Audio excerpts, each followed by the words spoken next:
You're one of us. We are legendary. We are not ordinary. We are legendary. You will remember our names. We are legendary. Living extraordinary. We are legendary. You will remember our names. Get up and get out. There's a bad thing coming. Get up and get yourself out. Delirious Major with a bubble recovery. Weaver for the touchdown. Colleyville up 13-6. Running into the end zone. Touchdown Panthers. What a brilliant play by the Panthers defense. In the gun, handoff to Gerard Wiley. Sunwall, touchdown grab. The standout sophomore scored in 48 games. Connor Super Casey. Colleyville wins it.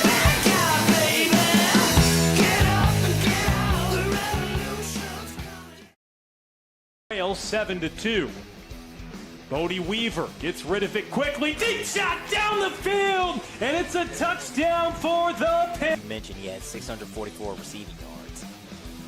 Cates throws it, and it's intercepted by Colleyville. Running this one back for the leading this team in rushing 74 yards. It's kind of par for the course, and another interception. Bringing this one back for Colleyville. Colleyville up to the 40-yard line.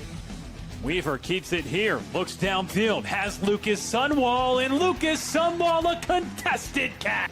Yard line for the Panthers, moving quickly. Bodie Weaver steps up in the pocket, breaks a tackle, still has space up the field. Weaver! Really going to try to establish that run. Bodie Weaver back to pass here, and he takes a shot. End zone opportunity, and it's Lucas Sunwall. Almost not quite game over. Here's a free play. They're going to get the first down, maybe more. Touchdown to the back of the end zone. I don't believe you. On defense. That holding call really hurt him. Now Bird dropping back to pass once again over the middle, and that's intercepted. Taken away by Isaiah Hay. Wins next week, and Summit beats Seguin next week. Then Colleyville would be the 2 seed as Bodie Weaver. Nice pass, tiptoeing the sun. 54-yard touchdown catch to Soup. Yeah, they're going to have to adjust to sudden change. Much better on this drive than before. So it's Vargas who is.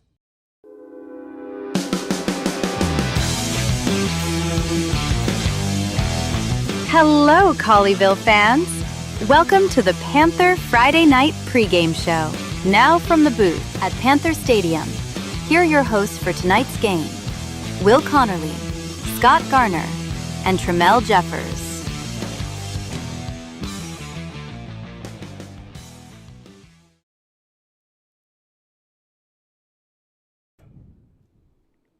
It's the season opener for the Colleyville Heritage Panthers. Welcome into Panther Friday night here from Mustang Panther Stadium. They welcome in the Anna Coyotes. So happy to be with you here tonight as the season opens up. Alongside Scott Garner, I'm Will Connerly. Tremel Jeffers, the third member of our team, to join us here in a moment. But we're so glad football is back, Scott, and welcome to the broadcast booth. Hey, thanks so much. Yeah, you and I were sort of talking earlier this week about how everybody just seems to be all jazzed up. Coach Edwards, the entire staff, they're ready to go, and they're ready to avenge a loss that they suffered to Anna a couple of years ago. This is going to be a great game tonight.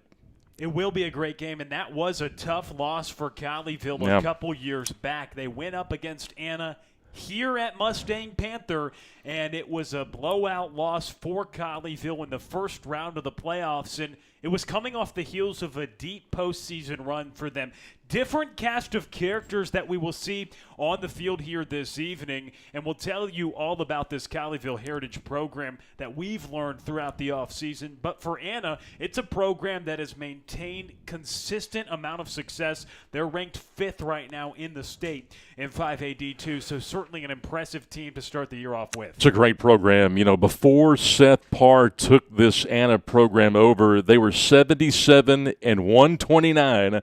That's considerably under the 500 mark. Since then, in 5 years, how about 54-12? They win a state title in 2023, transition to 5A.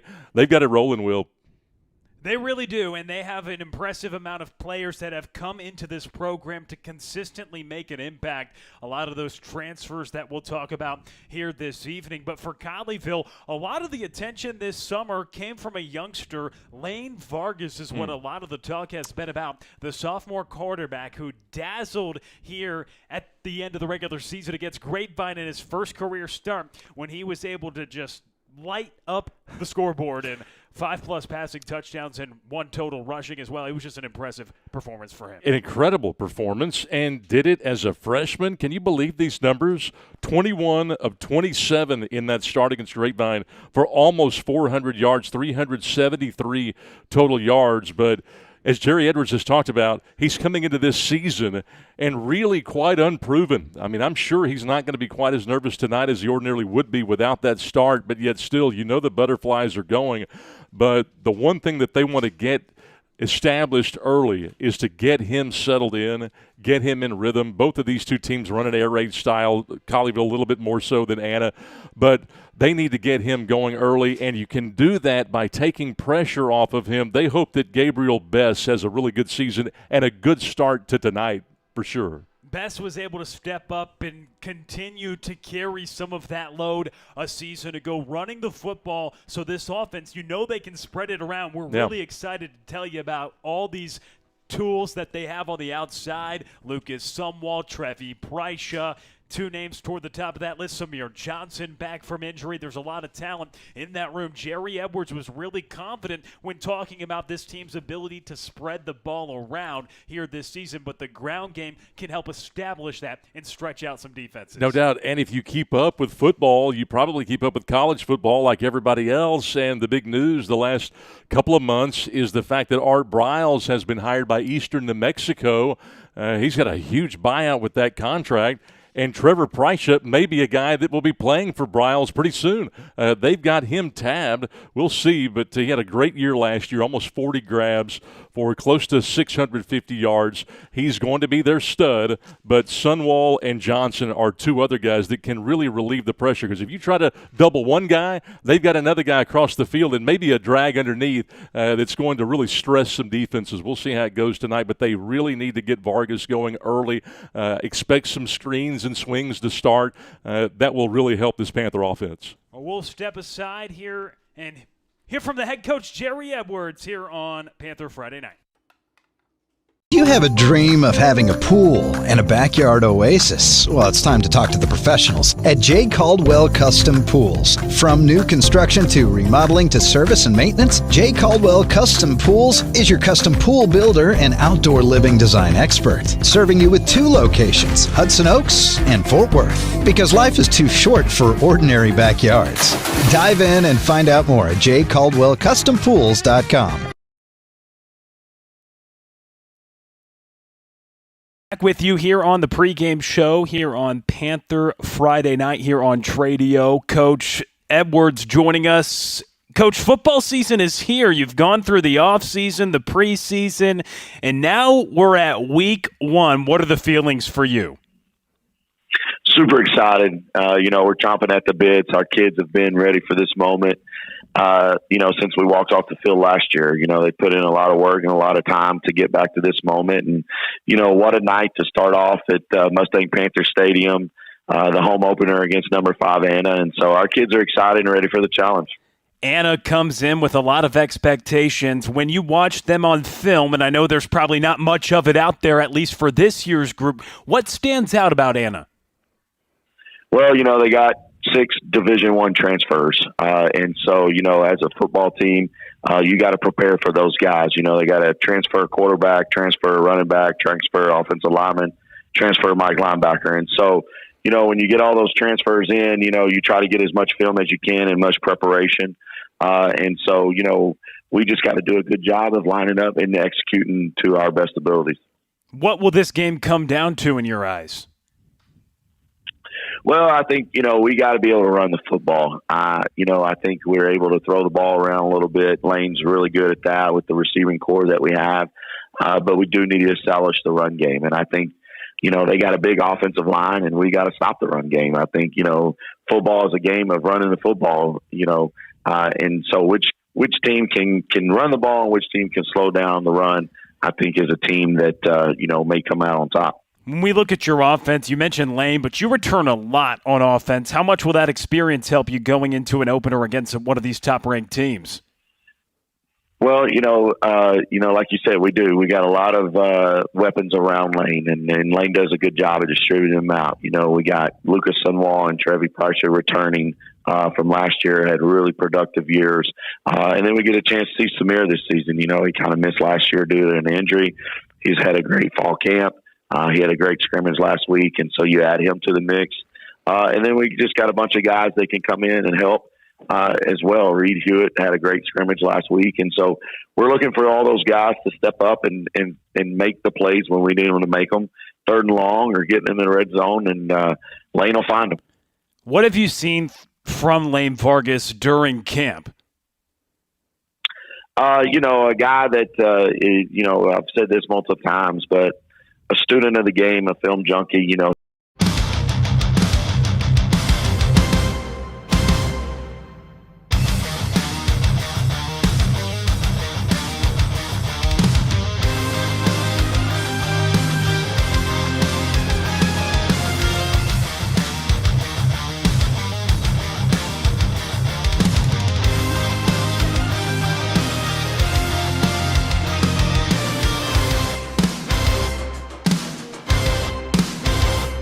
Bird dropping back to pass once again over the middle, and that's intercepted. Taken away by Isaiah Hayes.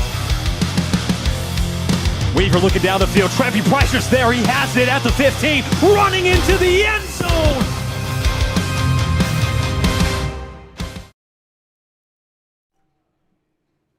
Welcome back to Tradio. The kickoff booted into the back of the end zone, and Colleyville will open up the season on offense after the touchback. So our first glance upcoming at Lane Vargas. It was Gerard Wiley, one of the guys back deep to receive, along with Trevi Preischer, the senior wideout, who we'll see starting in that offense. Hopefully Preischer can get things going on the edge, but also look for Gabriel Bess. He ran for 217 yards last year, caught 13 balls, but he's going to take some pressure off this guy. Lane Vargas, just a sophomore. Again, he had a great game last year against Grapevine, but he was fantastic in the scrimmage. He was 32 of 38 for 350 yards. Let's see how he goes tonight. So Vargas is in the gun, standing next to Gabe Bess. And Vargas dropping back, a pop out to Bess, who goes outside the numbers until he's wrestled down by Cam Pettyjohn, the senior linebacker, but a good pickup to move the chains on the opening play. That's who they want to get blocked every play. They've got to know where number 0 is, but I like the play call. They end up running the inside guy toward the middle on the dig and then a deep dig to open up some space on the right side. That's a nice play to get Vargas some positive yards and to get his nerves out of the way to start. First completion of 2026, a positive movement. A 1st and 10 from the 36. It's Vargas who has the hook up there to welcome back Samir Johnson. Missed last season, only played a couple games in a big-time pickup. Colleyville in Coyote territory. Great timing because Ramadan got beat on the edge by Gavin Bond, the defensive end, who was really blaring down his throat right there. Great toss by Vargas. It's a handoff to Bess, puts his shoulder down to gain a few more yards. He goes right into the chest there of Bradley Knight, the senior linebacker, but a good pickup on 1st down. A great pickup, but it's not the yards that he got. It's the technique that he used, and they've worked the entire offseason on finishing off runs. How about driving the big guy backwards on the end of that run? Tough run for Bess. Colleyville moving on their opening drive, and Vargas, he pulls it back and tried for Johnson over the middle. Good pass breakup there by Cam Warbington, the junior DB. And you see why Warbington ran a 4.440 at the LSU camp. He's got him locked up one-on-one. I mean, he locked him down in single coverage. That's a nice play by the Anna corner. And it looked right back at number 10 in black uniforms for Colleyville as Samir beat on that side just a moment ago to get down to this territory. And here on 3rd, it's a connection, and it's a chain mover as well for Colleyville. Keegan Lutzy, the tight end, getting it done. Tight end / H-back. He's a zone beater, and that time he just turns around, sits down against it, had all kinds of room, and he shows the athleticism. He's a basketball player, too. He can get upfield. Colleyville in the red zone, fresh set of downs. Vargas over the middle, going up for the grab, and into the end zone, just shy of it. Trevi Prycia nearly with the touchdown, stopped at the goal line. Prycia has found a new love for football, and throws like that will increase that tremendously. What a toss right there by Vargas in a very tight window. Put it high to the outside. Prycia brings it down. Vargas spreading it around, new running back into the game, and they give the handoff to Wiley, who's stopped up behind the line of scrimmage. And so Prycia just stopped shy of the goal line, couldn't break the plane, and they have Wiley getting some of these reps here in the red zone, but now Best coming in this goal line opportunity. Yeah, and I'm thinking as much as Anna has pushed the backers and the safeties on this goal line look here, you wonder if Vargas doesn't look for a play action here, maybe on this down to the next. He's a 4'6", 40 guy himself. And now a timeout called on the field. Anna taking their first timeout here in this first half of action. Opening quarter of play. It's second down and goal to go from the 3-yard line. Lane Vargas, opening drive of the season. It's been a success so far. He has spread the wealth out. Trevi Prycia, Keegan Lutzy, and then also getting Samir Johnson a couple of looks, spreading it around. Man, this does not look like an opening drive of the season, I got to tell you. But, hey, when you're 32 of 38 in that scrimmage, you can see why he looks so comfortable right here. And I'm a little bit surprised that he's been on the money with not just the short throws, not just throws out in the flat, but we've seen an intermediate toss. We've seen a long toss. He's pretty much done it all so far in this first drive. Vargas looks good. He does indeed, and he stands in the gun right next to Gabe Best. Colleyville trying to punch it in on their opening drive of the season against number 5 ranked Anna. And I kind of like this. You know, they went full house backfield on the first down play, and now they're going to go 2-by-2 with some 10 personnel here. And you got to like trying to create some space if they do hand it to Bess, or maybe get Vargas out of the pocket here. You've got Prycia lined up in the slot, Sunwall to the bottom of your screen. Keegan Lutzy as well, split out. And this is a situation where, you know, I understand Anna wanted to kind of get their ducks in a row, but this might be more of a positive for Heritage than it is for Anna. We'll see how it all transpires here. Seth Parr, 6th season, burns one of those early timeouts. Yeah, not a timeout you want to take. And now it looks like they're dealing with the clock. First game for everybody, and it just looks like they're trying to give a signal up to the scoreboard. Jerry Edwards asking if they'll take a look at the clock. Can't clearly hear what that communication is, Scott, but they are trying to clearly communicate up to the scorer's table in the booth up here in the press box area. But as it stands, we've got second down, 3 yards, second and goal from the 3. And a delay in the game right now as you continue to see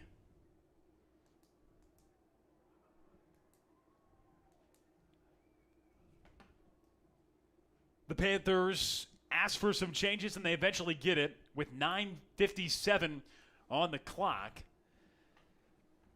And Vargas with the snap looks for Prycia, corner of the end zone, and just out of his reach. So Colleyville.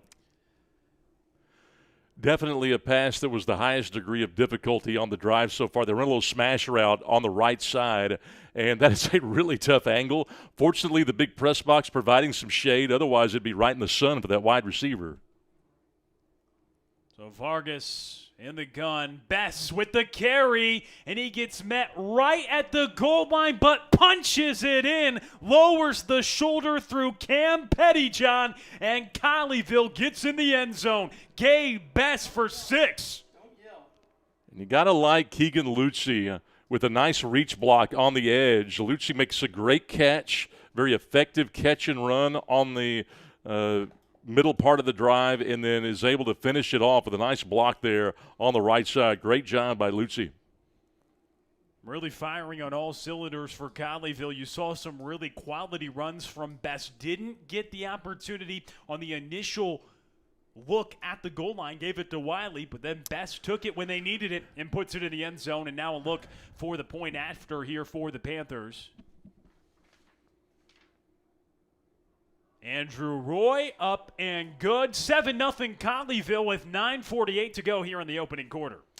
But this is why Seth Parr was so concerned about coming in, and why one of his keys to the matchup tonight was staying with Heritage step for step, drive for drive. So they expected a high-scoring game, and this is where Anna's got to come back and bounce back and respond, because there was very little resistance right there by this Anna defense. And the strength of the Anna team so far, most people feel, is that offensive line. So we'll see what happens here. They don't do a lot of fancy. You know, they're mostly inside zone, outside zone.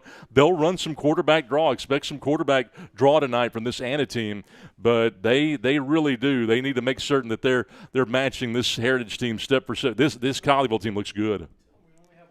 A 7-0 lead for Colleyville. Thanks for tuning in here on Tradio this evening. Scott Garner, Will Connerly, one camera set up for you so far right now. A technical issue going on, but a 7-0 lead for the Panthers. They score on the opening drive. And now Anna will have their first crack with the ball as Roy is set to kick this one deep. But Anna wanted to match them step for step, but also wanted to win the turnover battle. Remember, they lost to Melissa in round number 4, and they were -3 in turnover margin. They had a couple of bad fumbles in that game, and they threw an ugly interception. And so that was kind of the emphasis in the offseason for the Coyotes, just ball security, not beating themselves. Really impressive program. You mentioned it with just what Parr has done recently. And we'll get to see what the Coyotes offense looks like as Spinks takes it just a few yards out. Will run across and gets outside the number. Spinks turning on the Jets, getting across the 35-yard line. A nice return for the Coyotes as he cuts against the grain. Cut against the grain, and all but one guy ran his lane and did a good job in kickoff coverage, but that one guy was kind of the leak in the canoe, and so the Coyotes have good field position to start. So what are you looking for this Anna offense? Obviously, offensive line is where a lot of the conversation started. Yeah. Well, you talked about Peyton Miller before this broadcast and how, you know, they really classify him as a center, but he's one of the best right guards in the country. Absolutely. And Anna, a lot of Colleyville staff members believe this will be the best offensive line that they will play, as Zephyr Cry gets the pass and connects it there to Christian Adams. And so Anna with some positive movement as they get up to the 31-yard line after a solid return. Yeah, that's a nice pitch and catch. We talked about Vargas getting comfortable with some swings and screens, and that time they go to Adams, a guy that had a great scrimmage himself with a couple of big catches, young sophomore. He's got good size on him too.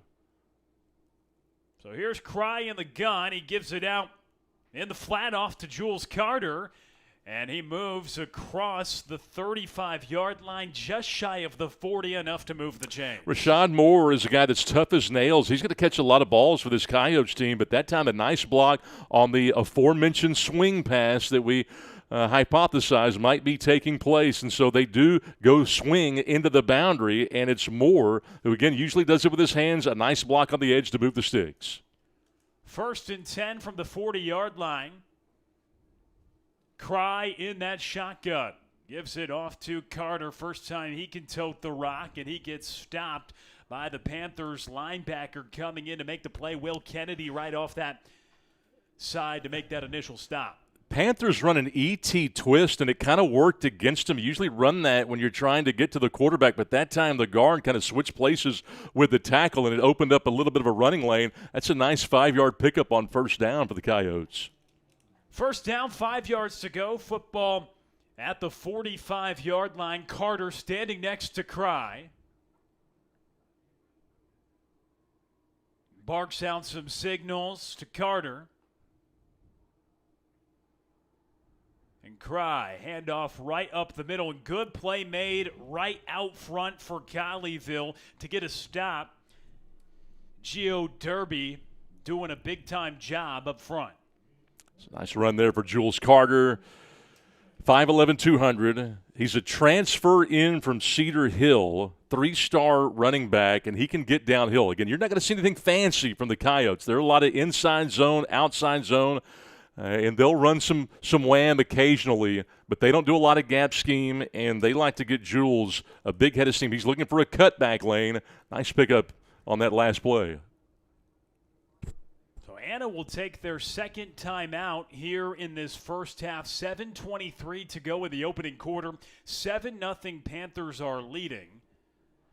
And so Colleyville drives it down the field on their opening drive, punch it in for a touchdown, and now Anna burning their second timeout, facing a 3rd down and 3. It was good to see Gio Derby getting involved in that play just a moment ago. A new guy on the interior of this defensive line that is going to be spearheaded by Isaiah Omar. And that group, if they can make way and get some pressure and win the battles in the line of scrimmage, this Panthers team has a really high potential. His 2 tackles are good. Derby, 5'9", 240, high motor guy. He is a technician down there, and he's got great lateral quickness. That's why they like to play him at the 3 a lot. But Isaiah Omar, big, fast, agile, communicates well, and he commands a double team. They're going quick. They break the huddle quick. They give it to Carter quickly, and it's good enough for a first down and some, picking up about 6 on 3rd and 3.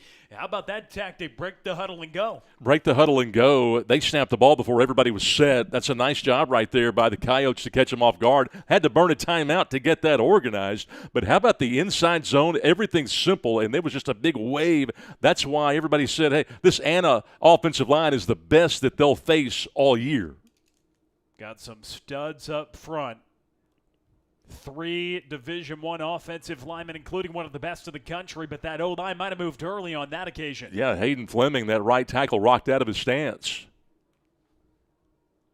He's probably the greenest on this offensive line, the He sophomore. He's the greenest, and, you know, when you compare what they've got up there, I mean, Sherman, Tucker, Miller, guard, center guard, this offensive line, really, really good. You talked about how Peyton Miller, maybe the best offensive lineman in the state. Many have him as the number 1 center in the country, but they're playing him at guard tonight. The 4-star Florida commit. You got a Missouri State commit at left tackle, 17 offers for their left guard. So all over the place, there's talent. Carter, little miscommunication there, and Colleyville able to meet him in the backfield at 2 outs. Isaiah Omar, his first of what the Panthers hope are many TFLs this season. That was really nice, and you mentioned a little disorganization there, but I really liked the ball get off by the 2 tackles that time. They blew it up. Maybe one of the best plays Isaiah Omar's made so far in this game. Isaiah Omar, certainly a playmaker. Had 5 sacks 1 year ago, but he can really clog the lanes and stop the run. It's 2nd down and 15. After the penalty, they have a nice play for no gain. Cry dropping the pass, scanning the field, rolls out, and he'll tuck it in and run himself before he's lit up around the 45-yard line.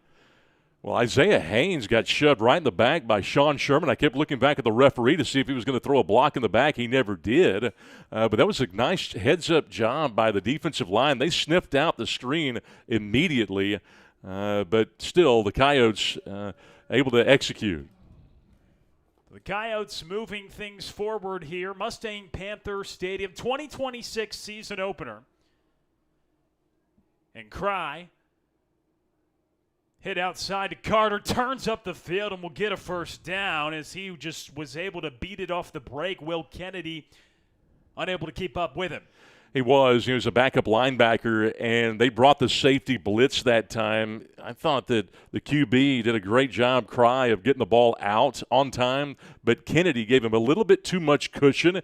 He's got to know that with that blitz coming, you've got to get up on the flats, that flat route, and nice job of getting it to where he should have been. And that's why everybody looked at Cry as being one of the better QBs in their district.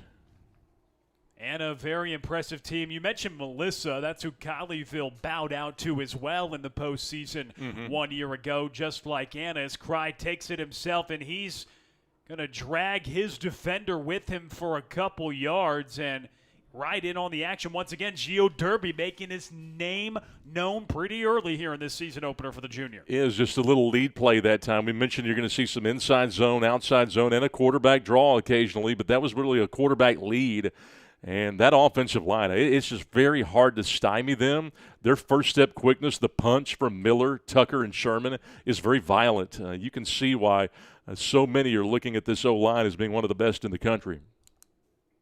5 minutes to go here in this opening quarter. 7-0 the score. Colleyville has had the ball once. This is the opening drive for Anna.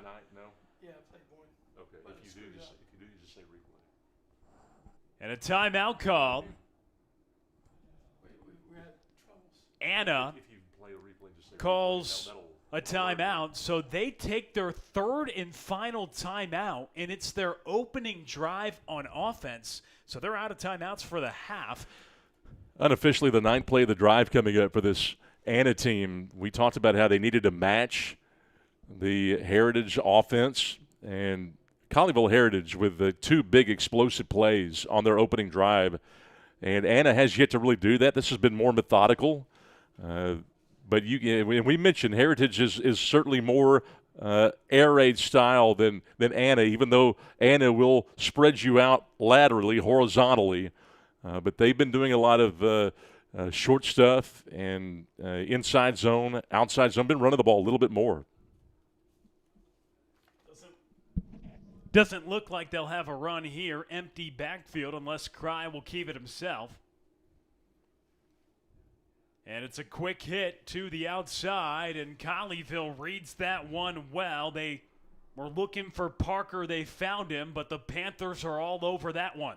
They are, and you could tell, yes, this Anna team is trying to, get into a groove, get into a rhythm, using the screen game and the swing game. But you can tell it's not necessarily how Heritage is lining up. This is just part of the game plan, as I'm sure the first 15 to 20 plays are scripted here.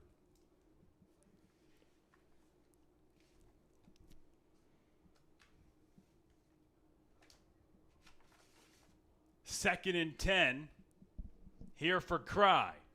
Looking down the field, Colleyville with pressure. That's Wiley getting towards Cry. He just has to get rid of it, looking for Carter, and he couldn't get his head around in time. How about that pressure there from Gerard Wiley? Yeah, great pressure. He's 6'4", and you look at this here, and I love the fact that they were able to recover and force him back inside. That's a nice play by Wiley, because 99% of the time the quarterback's going to be able to tuck it and run with it and get the edge. And Jules Carter making a bad mistake there. Never want to turn your back to the ball, but he did. And so that ball falls incomplete. But you're right. That was a fantastic play by Wiley to make up the ground. And Cry can run. I mean, this guy is 6'4", 215, but he's got some pretty good speed.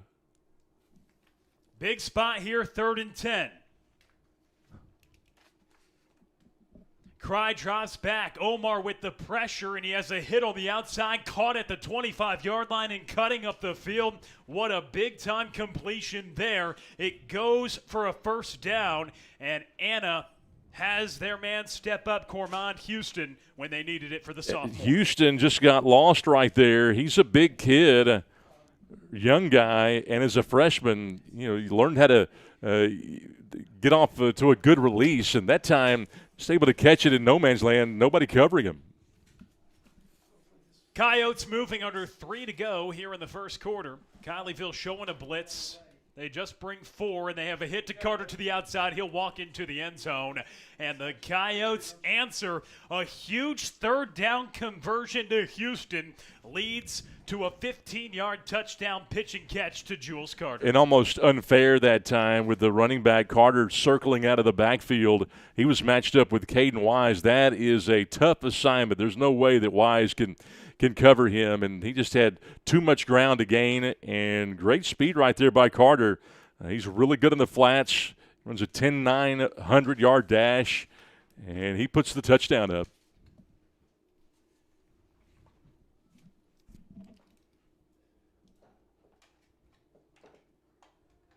The point after is converted by the Coyotes.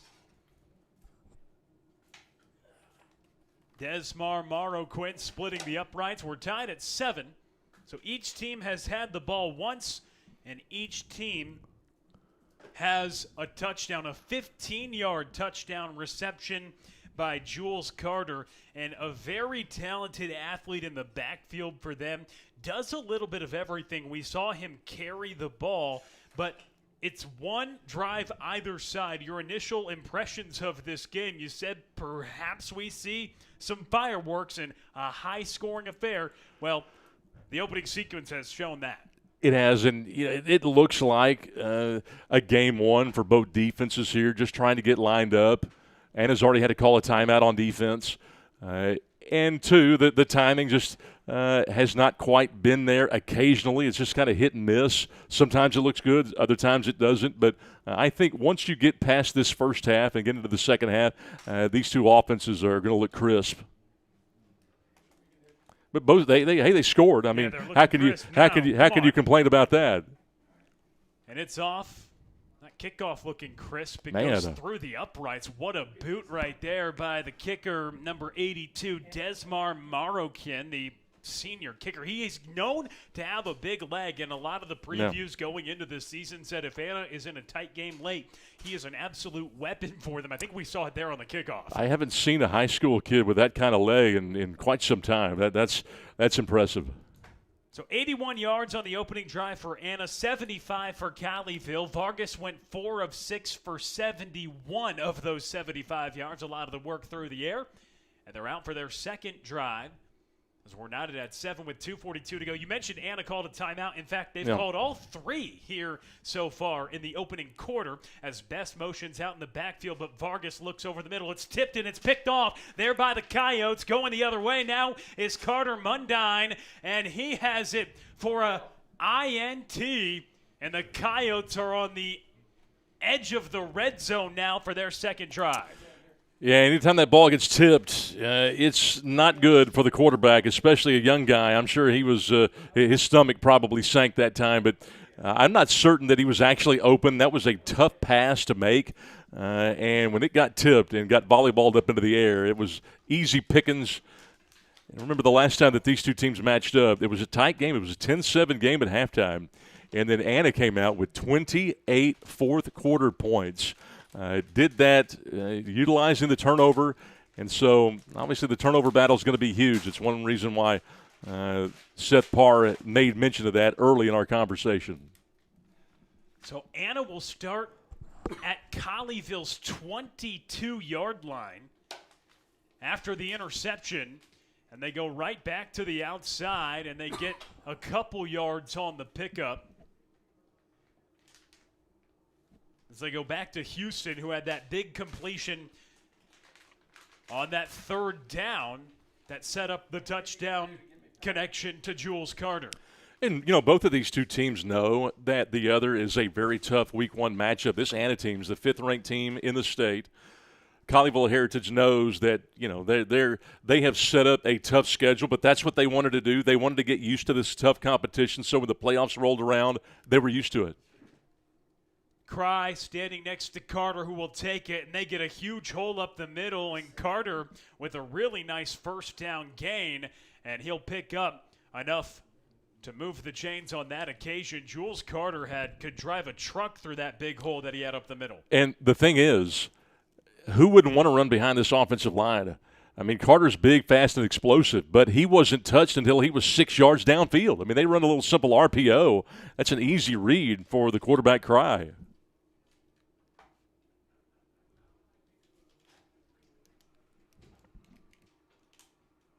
New RB in the game now. Chasen Elder looks like he's in the backfield next to Cry. And Cry gets rid of it quickly. And a connection to Houston. And Houston staying on his feet, and they continue to push him forward, and Houston gets into the end zone. Wrapping the arms around him was Gibson, but he just couldn't get him down. And Houston, with his third reception of the night, gets in for the touchdown. Flag comes in after the fact. That was incredible by Houston, an outstanding individual effort to get hit, keep the feet moving. You know, you run drills for that, but that was impressive. A very impressive touchdown as Houston gets in the end zone. Cormont Houston, just a sophomore wide receiver, but a target that the quarterback Zephyr Cry has gone to now 3 times, each time with success. And it was Will Hummert who struggled to get him down. And he moved things forward to put it into the end zone. So Anna looking to go up by 7. But, you know, you can see why Houston started every game as a freshman. A big kid, uses his hands well, but I loved how he used his feet after he got hit. I mean, you have to tackle him. That's a great trait to have as a football player. It's all about the toughness, and I like what I'm seeing out of the Anna wide receivers. Lots been made about the Colleyville Heritage wide receiving core. They're really good, but Anna does a great job as well of being able to block on the perimeter and run with toughness after catches. Desmar Marroquin connects on the extra point, and it's Anna who extends their lead. We will be right back. 14-7, Coyotes on top.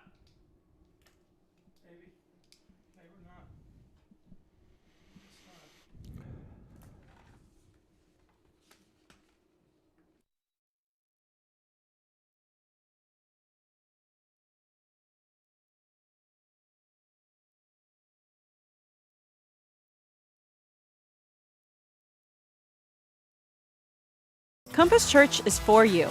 Join us each week to experience great music, a message that applies to your everyday life, as well as programming for your kids and students to engage on their level. Learn more at compass.church.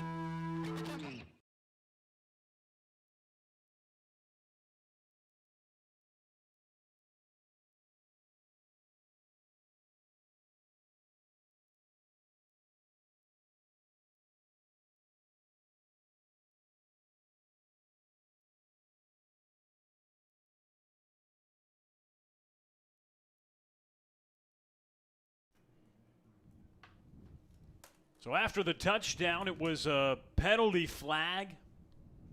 15 yards. They'll boot this one off now from the 25. And it's Marroquin who has this return caught by Gerard Wiley around the 10-yard line. Brings it across the 20, has a hole, and lunges across the 30. So solid field position, and that penalty working out for the Panthers as they'll set up an offense, and Lane Vargas will try to respond after that interception. Boy, that Jared Wiley is quite an athlete, showing it right there. He just needed a little bit of space, not a lot, just a little bit. And how about cutting against the grain and not wasting any steps? That's nice field position here for Heritage, down by 7. 14-7 score. Anna scoring each time they've got the ball so far. Colleyville started the game with the ball, came down and scored. Anna answered, then the Panthers throw an interception, followed by Anna scoring. They had the ball at Colleyville's 22-yard line and took advantage of that short field position as the Panthers pick up about 4 or 5 yards on that opening handoff there to Gabe Bess. Yeah, he got about 5 yards. That's their best run of the night. It's their best first down run. He's a big play guy, and they want to see more of that from him this year.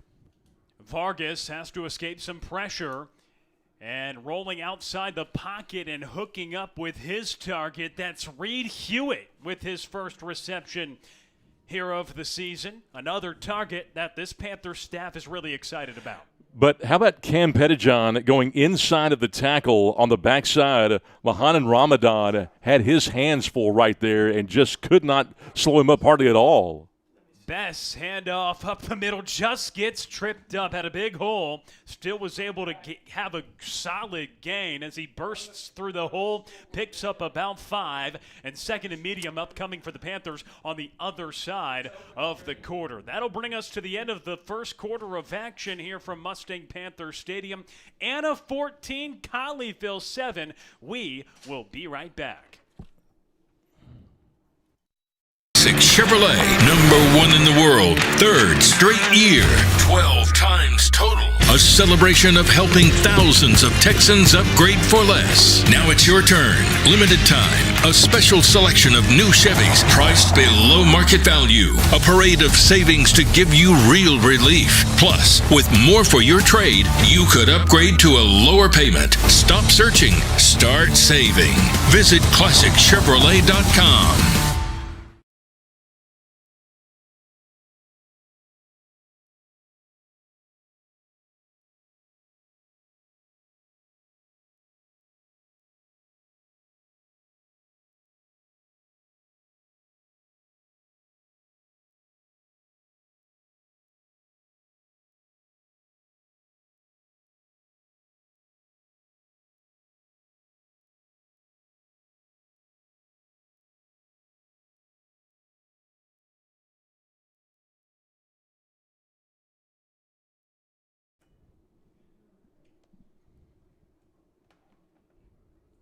One quarter down, 3 to go. Scott Garner, Will Connerly, happy to be with you tonight here from Mustang Panther Stadium. Season opener, Colleyville with the ball. Second down, 6 yards to go. A couple of runs that have been solid on this drive from Gabe Bess, and they give it to him once again. He cuts up the middle, big hole for Bess, and he's chopped down at the 45-yard line. A good pickup of about 10 to move the chains. Yeah, and how about the adjustment by this staff to go from throwing the football pretty much every down of the first drive to then throwing the interception to start the second drive, and now they've ripped off 4 plays, and 3 of them have been runs. Movement up front, and flags fly in. And not just runs, but effective runs. A run of 5, a run of 5, a run of 10-plus on that last play. This is a nice adjustment. So Lane Vargas trying to respond to some adversity after throwing the interception. We mentioned his first experience at the varsity level, pretty much no adversity. We brought that up earlier when he got the start against Grapevine and dazzled Panther fans. This is a penalty against Anna. They jumped off as what was the call, and so Colleyville will move forward 5 yards. Seen some first-game mistakes here by both teams, no doubt. Early timeouts that ordinarily you wouldn't have to call. The Coyotes, for the most part, doing that, and now a penalty that you don't ordinarily see. But you know, this Anna team's got a new offensive coordinator. They're under Seth Parr, who, again, has turned this program around at 54-12. And the last 2 years have just been phenomenal. The last 3 years, really. 15 wins with the state title in 23, 9 wins 2 years ago, 10 wins last year. Colleyville Heritage trying to go past the first round. They've been stymied in the bi-district round each of the last 2 years. But that's why you set up matchups like this, because if you can get your kids to believe early on that you can play with a team like this, it's the 5th-ranked team in the state, then – when you get into the bi-district this particular season, it's going to be a lot easier for you. And it may be against Anna. You're paired with their district once again here in 5AD2 this year. Vargas flushed out of the pocket. He'll take it and run as we get to see his legs to pick up a yard or 2. The legs were impressive there, but what was more impressive was the decision-making, because a lot of young quarterbacks will try to force that, but nobody was open in the intermediate zone there or deep, and he decided to go ahead and tuck it and run with it and take what the defense gave him that time rather than force the turnover. Beginning stages of this second quarter, Lane Vargas at the controls, Gabe Best next to him. The play fake and throw over the middle, cutting inside. Reed Hewitt with another reception, his second of the night for the junior wideout. Yeah, all that was the best catch we've seen of the game. That ball was so far behind. I can't believe he caught that ball. He's great in the underneath routes, real shifty. He had 7 catches against Melissa for 77 yards. Man, what great hands right there by Hewitt. He really dazzled in the scrimmage, and it caught a lot of people's eyes. And Hewitt, another guy that could be a budding star, like you mentioned, after having success against Melissa in that scrimmage. And now Vargas, eyes down the field, has to get out, but he cannot escape the pressure. Anna comes up big. Bassett Addison comes in, the senior linebacker, with the pressure. Yeah, 4-year starter, a great football player. This guy is just fantastic. You talk about speed. And Vargas that time, I don't think expected that kind of speed to come from the backside. That was a ball he should have thrown away. Just big-time pressure from the linebacker, and the closing speed maybe came as a surprise. But like you mentioned, he's been an anchor of this defense. Bassett Adeseun, who came through big there. And it's 3rd down and 23 yards to go. And Vargas tries to get it into a tough area, and the pass is broken up by the Coyotes in the secondary. It's Zaire Franklin who's able to bat that one away. Boy, he was, and that time that was not a good decision right there by Vargas. He forced that ball. He's lucky that that ball didn't get picked off. But this guy Bond is a dude. You talk about a bull rush. That time Ben Payne had his hands absolutely full, and you saw it forced Vargas to climb in the pocket and put him in a tough spot, and he did not make a good decision being put in that tough spot right there. So now it's 3rd down and about 20 yards to go, and it's Vargas who has to get rid of it. They have the completion just outside the 35-yard line. Another connection again to Keegan Lutzy, who's been involved early on in the passing game, but that'll set up 4th and long. Yeah, nice job by the defender that time to contain Lutzy, who almost accelerated to full speed, but they forced him inside. He wanted to try to bounce that, but was forced inside, and that's how they made the play. But the pressure now coming from Anna. They are really starting to get to the offensive line. And Vargas punts this one away, deflects off a Panther, and trickles down to the 20-yard line. So a tough bounce there by the Panthers as Vargas dropped back to punt it on 4th and long, and Anna will take over. So after Colleyville had a touchdown on their opening drive, they have an interception quickly in their second series, followed by a punt on 4th and long, and it was really, that whole drive was disrupted by the big-time sack with a huge loss by Bassett Adeseun. And it seemed like every snap where Vargas was throwing the football, they were getting pressure that time. That has not happened yet tonight. So Cry will take over. He gets it out in the flat to the speedy Jules Carter, who bursts up the sideline, picks up 10, and moves the chains. Boy, Carter, fantastic, but then had a little escort by King Peoples, and they had a 2-on-1 out there. They're starting to spread this Heritage team out side to side, air raid style here. You mentioned the transfers for this Anna team. Yeah. They're making impacts. You see it at the quarterback position. You see it with Carter coming from solid programs like Geyer and Cedar Hill to now make an impact here for Anna as Cry has a hookup here. He finds his man, Houston, who's been involved quite a bit. Cormont Houston, a 40-reception guy a year ago as a freshman. It's a nice pass into a tight window under the corner and out in front of the linebacker. He had to make a good toss that time. And Cry starting to feel it here a little bit. Again, 6'4", 215, a premier pocket passer. Second down, 4 yards to go, and a flag comes.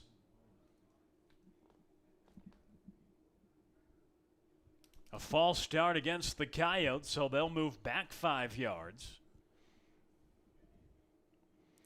But you know, Cry, 12 Division I offers. OSU, TCU, Texas Tech, Houston. That tells you how good this guy is. You mentioned a Geyer transfer succeeding DeAndre Williams at that quarterback position. Exceptional arm talent. But I like his poise. He's shown some really good poise as a senior. Taking over and leading a program. And in this opening game, he's been doing just that. Short, quick completions, a little bubble on the outside to pick up a couple yards, and it'll set up a third down. I like how Camden Blackson ends up dropping into coverage that time as they rush 3 to try to get a little bit more help that time into the boundary to force a 3rd down and 6. But it's makeable here. But it's the first tough 3rd down they've had to convert in a while. Cry looking over to the sidelines. 6 yards to go on this 3rd down from the 34-yard line with 8:52 left in this second quarter of action. Empty backfield. Cry, he'll take it himself, but there's a flag that comes at the line of scrimmage, a false start. The Coyotes moved early. They did. And one thing you notice, too, is you look at that defensive front, and I like Gio Darby, that junior tackle. We talked about he's got a high motor. He's a technician down there, great quickness. But I liked his ability to lead down low, communicating with both Blackson, who is down there as kind of a stand-up end, and they'll put him outside some too. That makes it 3rd down and 11. Carter now joining Cry in the backfield. Williams down there now at end. Cry drops back 3, scans the field, pressure comes. He has to get out of there, and it's Jules Carter who has the catch and some after as well. Picks up 15. They needed 11 to keep the drive alive. You know, they ran a twist in the middle with both tackles, and they just still could not put any pressure on Cry, and he has had plenty of time. And when he's had time, he's been able to hit targets, and they're not doing anything fancy. Just a little cross that time for the first. Cry, the frame, 6'2", 190. A couple of key 3rd down completions by him here in this first half. Has the snap, looks down the field, and hooks up once again. Cormont Houston, another reception for the standout sophomore. Nice route run, a little underneath out, an intermediate 10-yard out as the cornerback ended up taking the deep route that time. Houston's good. I mean, he's a great route runner, but he's got good size too. His timing with Cry has been exceptional tonight. His 5th reception already in the first half. Had 40 catches for nearly 500 yards and 7 touchdowns a year ago. But he knows the game and knows what to look for. It's Carter who gets stopped up by the Panthers and only gains a couple of yards.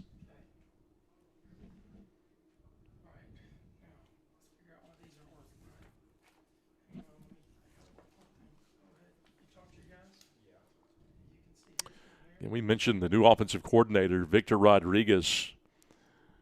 Remember, Wilson Rigg took the head coaching job at Azle, and he was with Parr for 5 years. Rigg with that high octane. He was the architect of that championship in 2023, and Victor Rodriguez kind of picking up where he left off.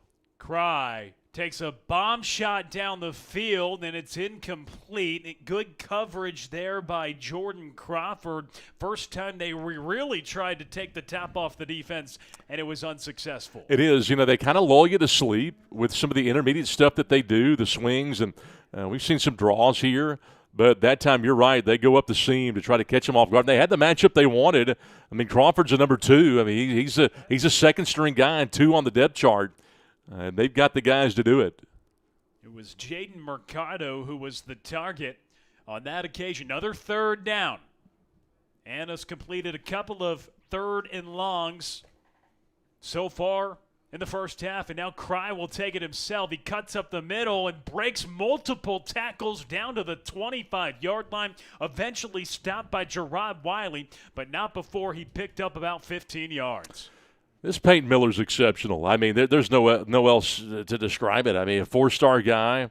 Remember, you mentioned Florida commit. Just fantastic. Started as a true freshman. He's so good. They feel like he could play quarterback if they needed him to. Like, literally. Could take snaps. Maybe we see that. O-lineman taking snaps, but Cry doing that job just fine right now. He scans the field, pressure comes, and he just has to throw it away. Really good pressure from Camden Blackson, the linebacker, the second level of this defense, needing to get some penetration on this offensive line. They do it there. Blackson with pressure, and Hayden Fleming puts his hands up. Oh, I didn't do anything. And I thought for sure, because a lot of times, 9 times out of 10, that flag will come out when you do that. But you're right. That was a nice play by Blackson. Blackson really emerged as one of the star linebackers on this team. Last year had 76 tackles. He did, and 5 hurries with 5 tackles for a loss. He's big and strong. He can squat the house. Hey, how about a 4.57 shuttle run for that guy Blackson? Blackson really could do a lot for the second level of this defense in the middle at the Mike spot, and you ask a lot out of him. In a linebacker room that has had some really standout linebackers over the past couple of years, it's now his turn to take over the mic and try to help this Colleyville defense, an area where head coach Jerry Edwards oversees and also serves as the defensive coordinator as he barks out some instructions to the Panthers to try to get aligned here. And the first thing Edwards will tell you, hey, I'm a defensive guy. And I get so excited when I hear that out of head coaches because defensive head coaches understand that great teams start on the defensive line and it fans out from there. And the toughness piece is the piece that you absolutely have to have. They really feel like this Heritage team is tougher than 2025 version. And one thing he always says, Scott, is Panther fight never dies. Every time you talk to head coach Jerry Edwards, he'll echo that mantra for the Panthers, and it's something that he's tried to build this program around, and it's not just on the field, but with what they do every day. A 1st and 10 here from the 25. Cry set up, but again, Hayden Fleming moves up front. The right tackle being penalized for a second time. You mentioned it early, Scott. Fleming, the greenest on this offensive line, the youngest. He's the only underclassman on the offensive line, and he gets called for the penalty. He is, and it's a project, no question. But generally, if you've got a young guy and he's not your strongest, you'll put him at the tackle position, particularly the right tackle. You'll put your best lineman either at center or left tackle, generally speaking. For this Anna team, their right guard happens to be their best, at least if you listen to the scouts. But, yes, Hayden Fleming's a guy that they're going to be watching tape with him tomorrow morning. And now it's hand off to Carter. He moves forward, gets across the 25-yard line. So even after the penalty, they right that wrong with Carter doing it out of the backfield. Cade Koenig got pancaked right there by Peyton Miller. And Miller stepped up and kind of stood over him. He better watch it because you can easily get a 15-yard penalty on something like that. And this still is just a one-score game. This is a 14-7 game. Under 7 to go here in this second quarter. How about the methodical drives, though, that this Anna team's been putting together tonight? I mean, this isn't 15, 20, 30 yards at a time here. And a 3rd down once again. They've been good in this area this evening. Cry will step up in the pocket, gets hit a couple times. Omar with the initial trip, and then a slew of Panthers, including Cam Blackson, comes in to make that stop. Big play by the Panthers to stop Cry behind the line of scrimmage. It was, but I thought that Ryan Lloyd did a great job in coverage there alongside Crawford, too, on the right side to kind of force that sack. And really good job by Cry to not force the ball either and give him a chance to put some points up.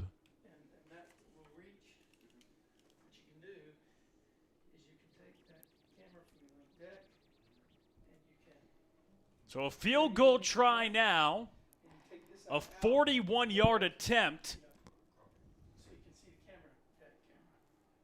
Desmond Marroquin, low wobbling kick, and it's no good, misses left. We saw that big leg on the kickoff through the uprights, but he misses on the try from 41, and Colleyville will take over. Yeah, kind of rushed that leg swing just a little bit, just enough to where he pulled it. You mentioned the leg. He's got plenty of leg. It's going to be about staying in rhythm. But the one thing that you like is the fact that here we are in half number one, game number one, and you're able to give your field goal, your place kicker, a long attempt. That will pay dividends in district play, and I'm sure deep into the postseason. And they're accustomed to going deep into the playoffs.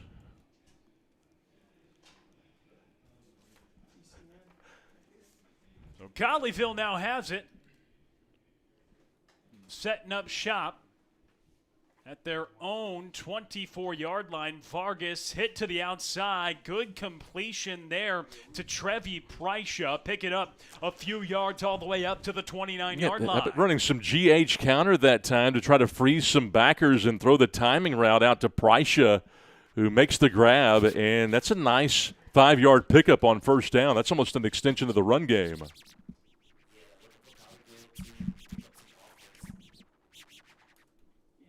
And it's Best now to the outside. He hits another gear, picks up just about 10 yards. And so a completion to Prycia, a handoff to Best. Colleyville down by a touchdown and starting to get some momentum as they move the chains. And I like how they're really trying to run the football in some of these early downs. We didn't see that early in the game. They scored a touchdown on their opening drive, but they came out on their third drive, ran the ball, 3 times out of the first 4 plays, actually 4 out of the first 5 plays. So they're trying to get that ground game established. It's what they wanted to do coming in. A fake here, and Vargas just has to pitch it to the turf, looking once again for Lucy. Tried to be that security blanket there with all the pressure coming and just couldn't get it to him. Yeah, couldn't get it to him, and that's not a ball that they're trying to get him to catch either. Keegan come to the sideline here, but this Heritage team, again, they've got a tough schedule. They've got Anna tonight, obviously, in the Midlothian Heritage, Mansfield Legacy, and then Richland in that fourth game. And Vargas, another connection, a short completion to the far side. I like that bubble timing right there. That's a short pass into the boundary, and he didn't have a whole lot of room but didn't need it and was able to scamper for about 4 or 5 after the catch, and now they've got a chance here, and you've got some options on 3rd and short. And that was the first reception of the evening for Lucas Sunwall, the guy we've been really excited about coming into this year after a big year 1 year ago in his sophomore campaign. And he's got great hands and great vision after catches, and that time did a great job of running after the catch. Let's see what they do on 3rd down. 3rd and 3. Vargas hit over the middle. It's complete and staying on his feet, chugging down the side. It's a big-time play for Hewitt, and he gets to the 5-yard line. What a play for the Panthers. Reed Hewitt just outside the goal line. It's a great play, but I thought a great read by Vargas. They brought pressure, and Hewitt just turns around on the curl and is able to just run free and gets all the way down to the 5-yard line. Really good execution. I thought Vargas with good composure that time on that 3rd and 2 pressure. Vargas standing next to Best. A massive play to Reed Hewitt. Well, they had the tackle jumping that time, but did the guard move first? Nice hard count by Vargas, but he might have tricked his own guy. Now the officials will come and discuss.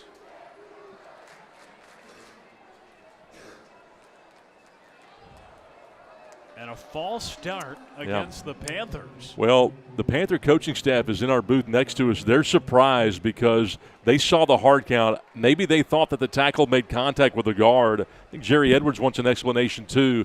But I also think that the hard count kind of fooled the offensive line. It was so good too.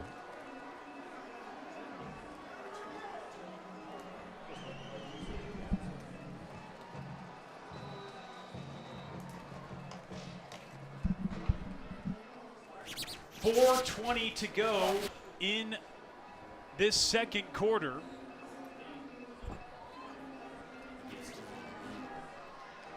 And it's a handoff to Bess, and he goes up the middle for a couple of yards after that penalty. A Massive play to Hewitt to get down here. Colleyville trying to take advantage.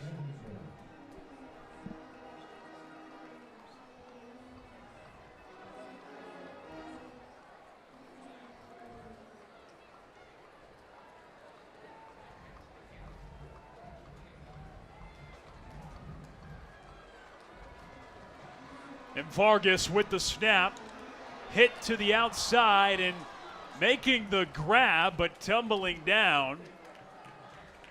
Looking for Gabe Bess.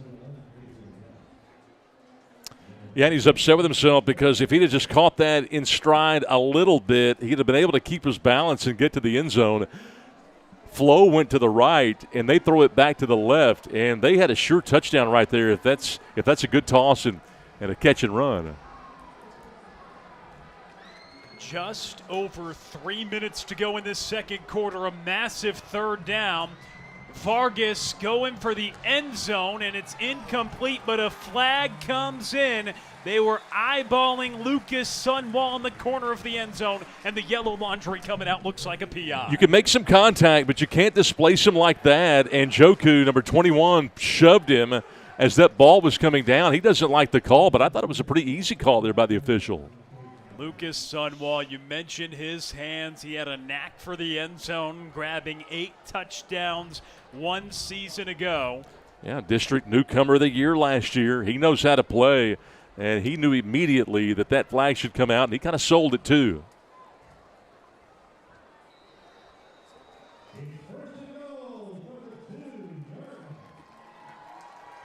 So first down and goal from the 2-yard line here for Colleyville. Looking to even up this ball game. Bess in the backfield. And a timeout called by the Panthers, their first. They have 2 remaining here in this first half. Now, Colleyville executed last time they were in the red zone. It was on their opening drive, and we'll see what they can do here. You got a lot of plays in the playbook, Scott. First and goal to go from the 2. You do, and number one, you just like the way that this offensive line has been performing tonight. We'll see if they just don't try to hand this football off and nose their way in behind Cornwell, Patterson, and Sampson. But Jerry Edwards, who again, 10 years at Harker Heights High School, 53 wins there. His last 3 were the reason why he got this job, because they ended up winning 28 of 36 games his last 3 years there. Won 8 games in 2024, 7 in 2025 last year with this team. But he really built that Harker Heights program up and trying to do the same here with the Panthers. And so Vargas does give it off to Bess, and he gets wrestled, picks up no gain on the attempt. And that'll set up a second and goal. Nice play by Rynham, LeBaron Rynham, right in the middle of that defense. Linebacker's doing a good job of run fitting down to the goal line tonight.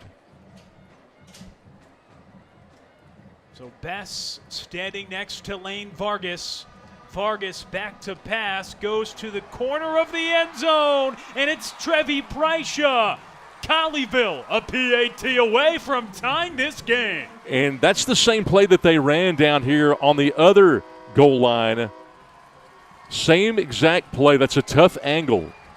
And that time Prycia able to make the over-the-shoulder catch. It was decent coverage, not great coverage, but decent coverage.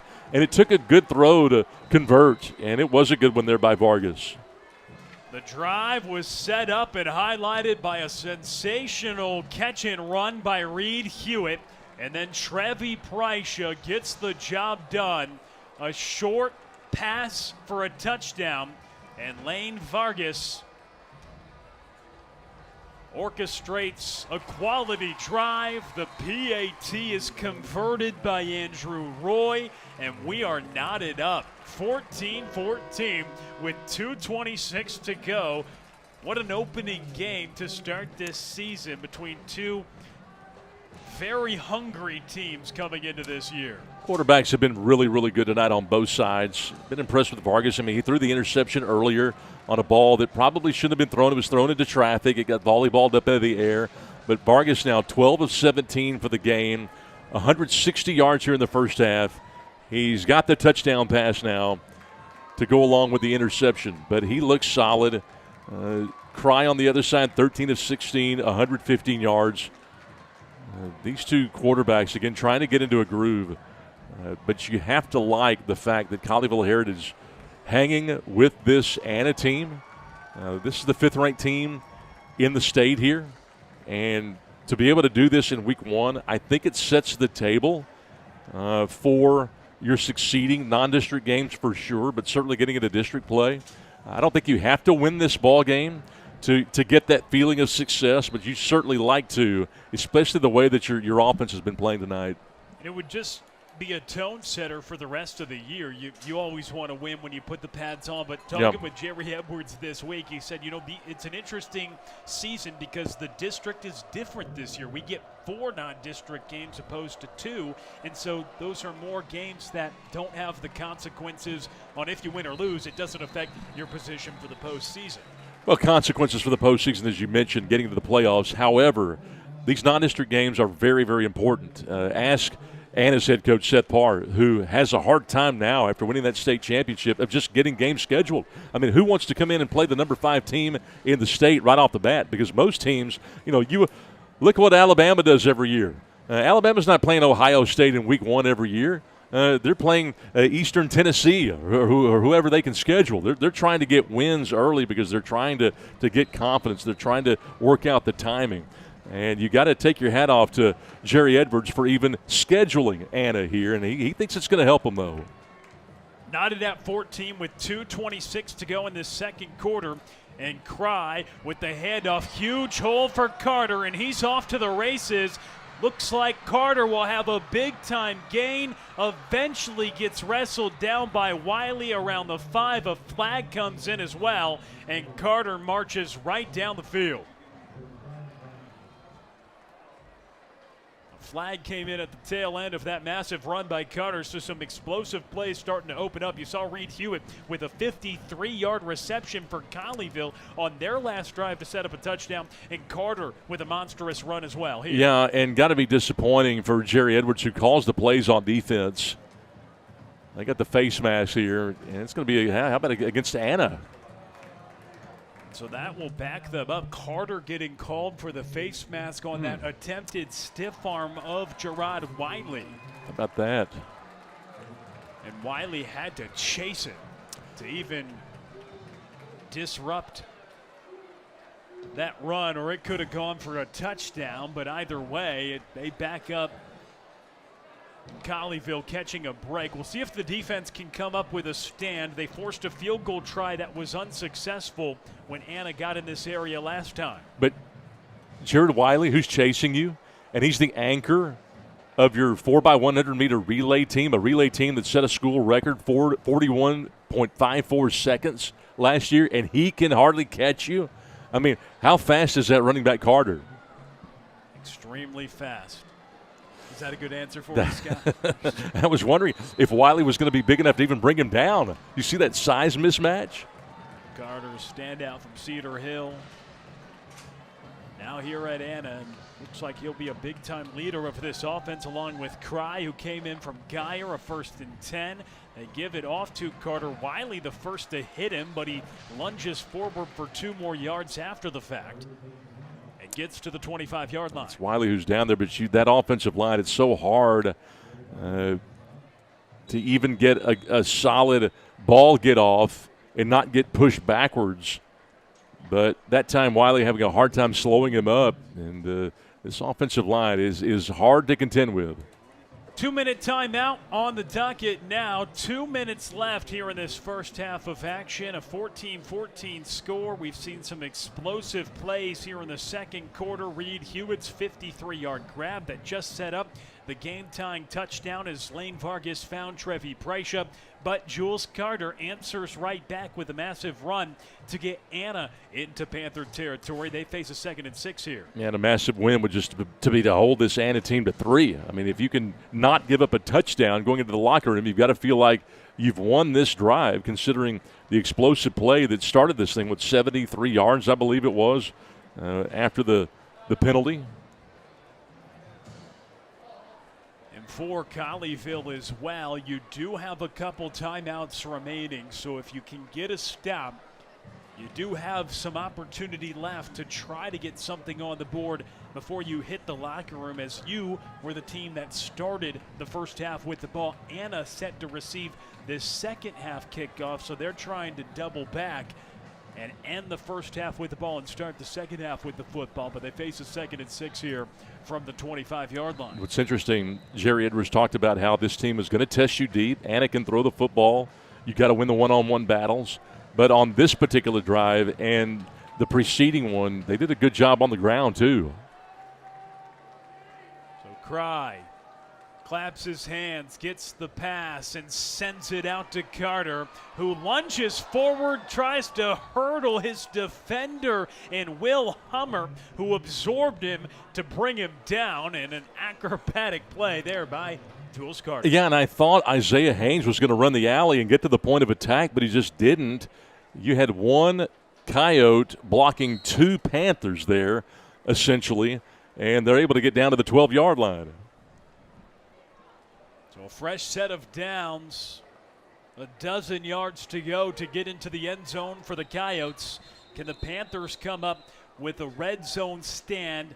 They'll take some time to talk about it. With 1:39 remaining in this second quarter, Colleyville takes their second timeout of the first half, so just one timeout remaining for the Panthers. None left for Anna. They burned all theirs in the first quarter of action.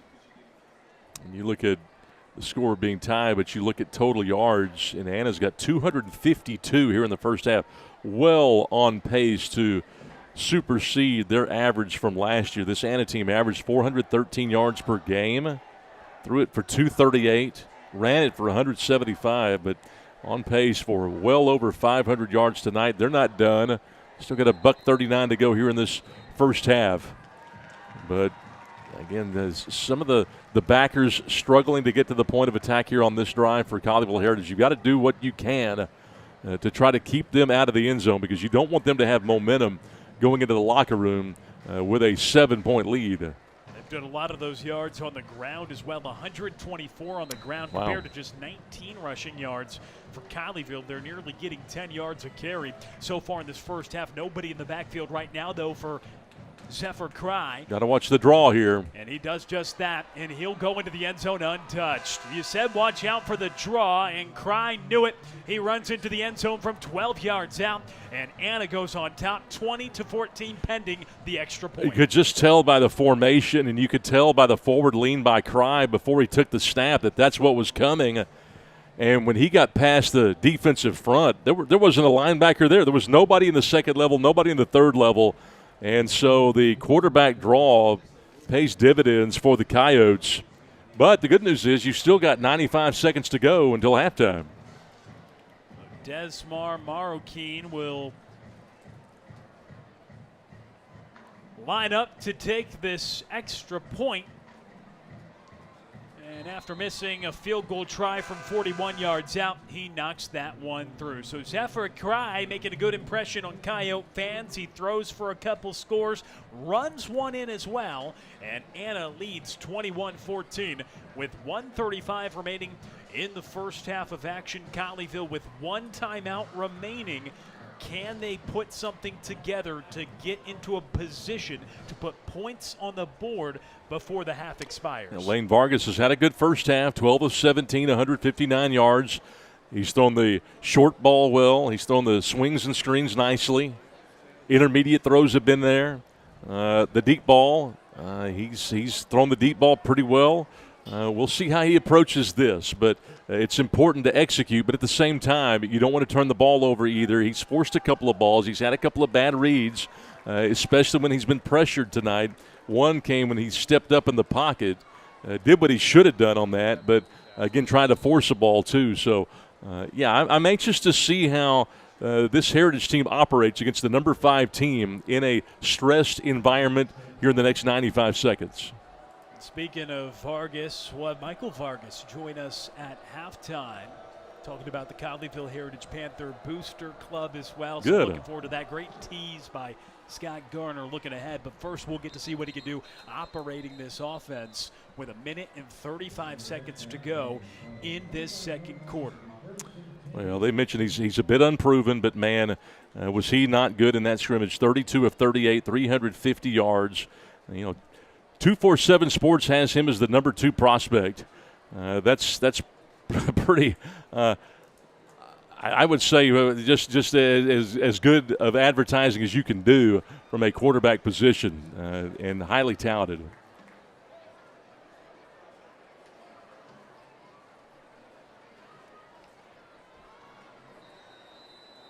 So the young quarterback will try to operate in quick fashion. He gets rid of it quickly there to Trevi Prysha, and Anna is all over it. Cam Warbington read that one to Prysha and brings him down behind the line of scrimmage. Yeah, Warbington's good at that cornerback position. He got off to a good start as soon as the ball was snapped. Again, 4.4 speed in that LSU camp. How about the arm angle right there Vargas showed? Pretty good accuracy. Now Vargas steps up in the pocket. He'll take it and run himself, showcasing his legs. He runs for a first down and more, picks up about 13 on the carry. Just over a minute to go here in this first half. I'm sure Dad was like all of us and holding his breath, hoping that he wouldn't take a clean shot right there. Vargas using his legs to move the chains. Reed Hewitt goes in motion, had the big catch. Last time Colleyville had the ball to go for 53 yards. Could he be a target here? As he motioned up to the top of your screen. And now Vargas scanning the field, goes to the outside. It's a hookup there just shy of midfield. And Colleyville finding Trevi Prysha up to the 47-yard line. Yeah, and I think Reed Hewitt got held on the backside of that play there by maybe the linebacker Tsunami. That's what they call him, Tsutsumi, but they call him Tsunami at that backer position. Got the nicknames and all. Yeah, I guess so. Have we gotten a signal? We got a nickname. Do we have a signal? What was the penalty?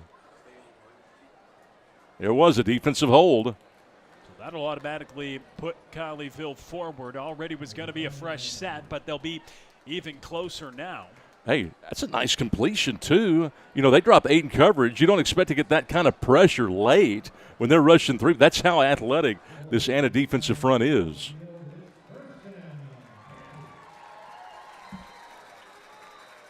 They just took the completion instead with 39 seconds to go, and now Vargas will roll out. Looks down the field and just comes up shy, looking for his intended target, Trevi Prysha. Yeah, they rolled the pocket that time. Vargas is good on the move, but he's better with his feet underneath him, and that time a little bit too low. Second down, 10 yards to go. Colleyville just shy of midfield. Would be an opportunity if they could get in position for Andrew Roy, the kicker, to try to put some points on the board. Saw the senior get some action a year ago. They've got work to do to get in that spot. Vargas steps up in the pocket, fires over the middle, and Johnson had it for a moment, and the ball immediately gets dislodged. Excellent coverage. 4 Coyotes were there, and Carter Merritt was able to break it up. And that's why you've got to come to games as a scout, because what you're going to see in the record book or the box score is an incomplete pass.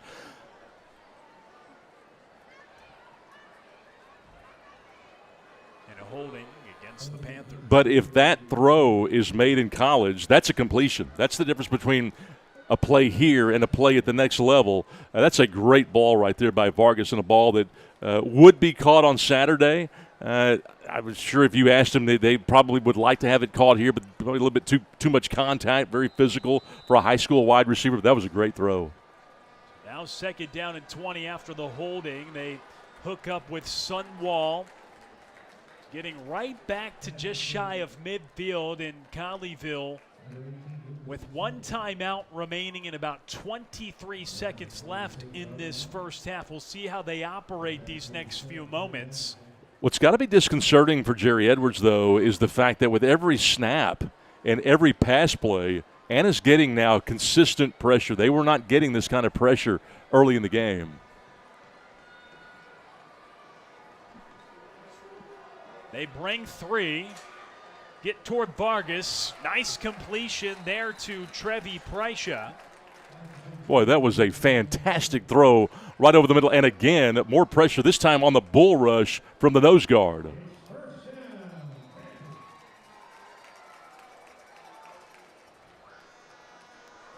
They give a handoff here, getting inside the 40-yard line as the first half is set to expire here. Colleyville just going to burn their final timeout. Well, they were trying to set up a long field goal still, I would think, out of the reach of the place kicker here. This would be a 56, 57-yarder if you tried it right now. 8 seconds to go here in this second quarter. 21-14, Anna leading Colleyville. And so now with no timeouts for Heritage, got to have something to the sideline here. Or do you just take a shot to the end zone? I mean, that last play tells me that they want to try a long field goal. We'll see what the leg looks like if they do try it. But like you said, need a sideline, need to get something quick. We'll see what Lane Vargas and company can do here for the Panthers. Yeah, I would look for some kind of bubble to the boundary to try to quickly get out of bounds here. The cornerback's playing off coverage. They're way back. They just don't want to give up the big play. Vargas hit to the outside to Johnson. He does indeed get out of bounds as they hook up with Samir Johnson. He gets inside the 30 with 3 seconds left, and they'll set up an opportunity to try to put 3 on the board here. Well executed. They didn't go with a bubble. They didn't try to screen off the cornerback. They just said, we'll throw the little out here, and they set up a long field goal, 45 yards, certainly makeable. 3 seconds to go until halftime. Opportunity now for the Panthers to get on the board.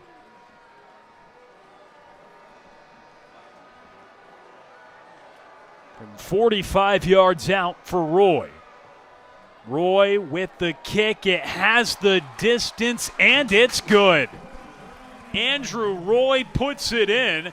And 3 on the board for Colleyville. They'll head to the locker room down 21-17, but an excellent kick from Andrew Roy. You're down 21-17, but you execute in a 2-minute drill when you had 95 seconds to go. You were pinned deep, about 75, 80 yards away there, and you're able to drive down for Lane Vargas, the young sophomore. That is a great job. He made 2 or 3 really good throws on that drive, but I thought stepped up in the pocket and took off at the exact right time in the pocket with that pressure coming. Really looked good back there. Really nice showing for Vargas on that 2-minute drill. Absolutely. We'll step aside. We'll talk to Michael Vargas about the Colleyville Heritage Panthers Booster Club, perhaps a little bit about Lane as well, and his play in the first half of action, and all about Colleyville Heritage Panther football. You're watching Panther Friday Night on Radio. 21-17, Anna leads at halftime. Your first paycheck to your first home, starting your own business, or celebrating your retirement. We're here for all of life's important moments. At Simmons Bank, our modern banking solutions make managing your finances effortless and efficient, so you can focus on what matters most. Simmons Bank, proud supporter of the moments that matter. Classic Chevrolet, #1 in the world, 3rd straight year, 12 times total. A celebration of helping thousands of Texans upgrade for less. Now it's your turn. Limited time. A special selection of new Chevys priced below market value. A parade of savings to give you real relief. Plus, with more for your trade, you could upgrade to a lower payment. Stop searching. Start saving. Visit ClassicChevrolet.com.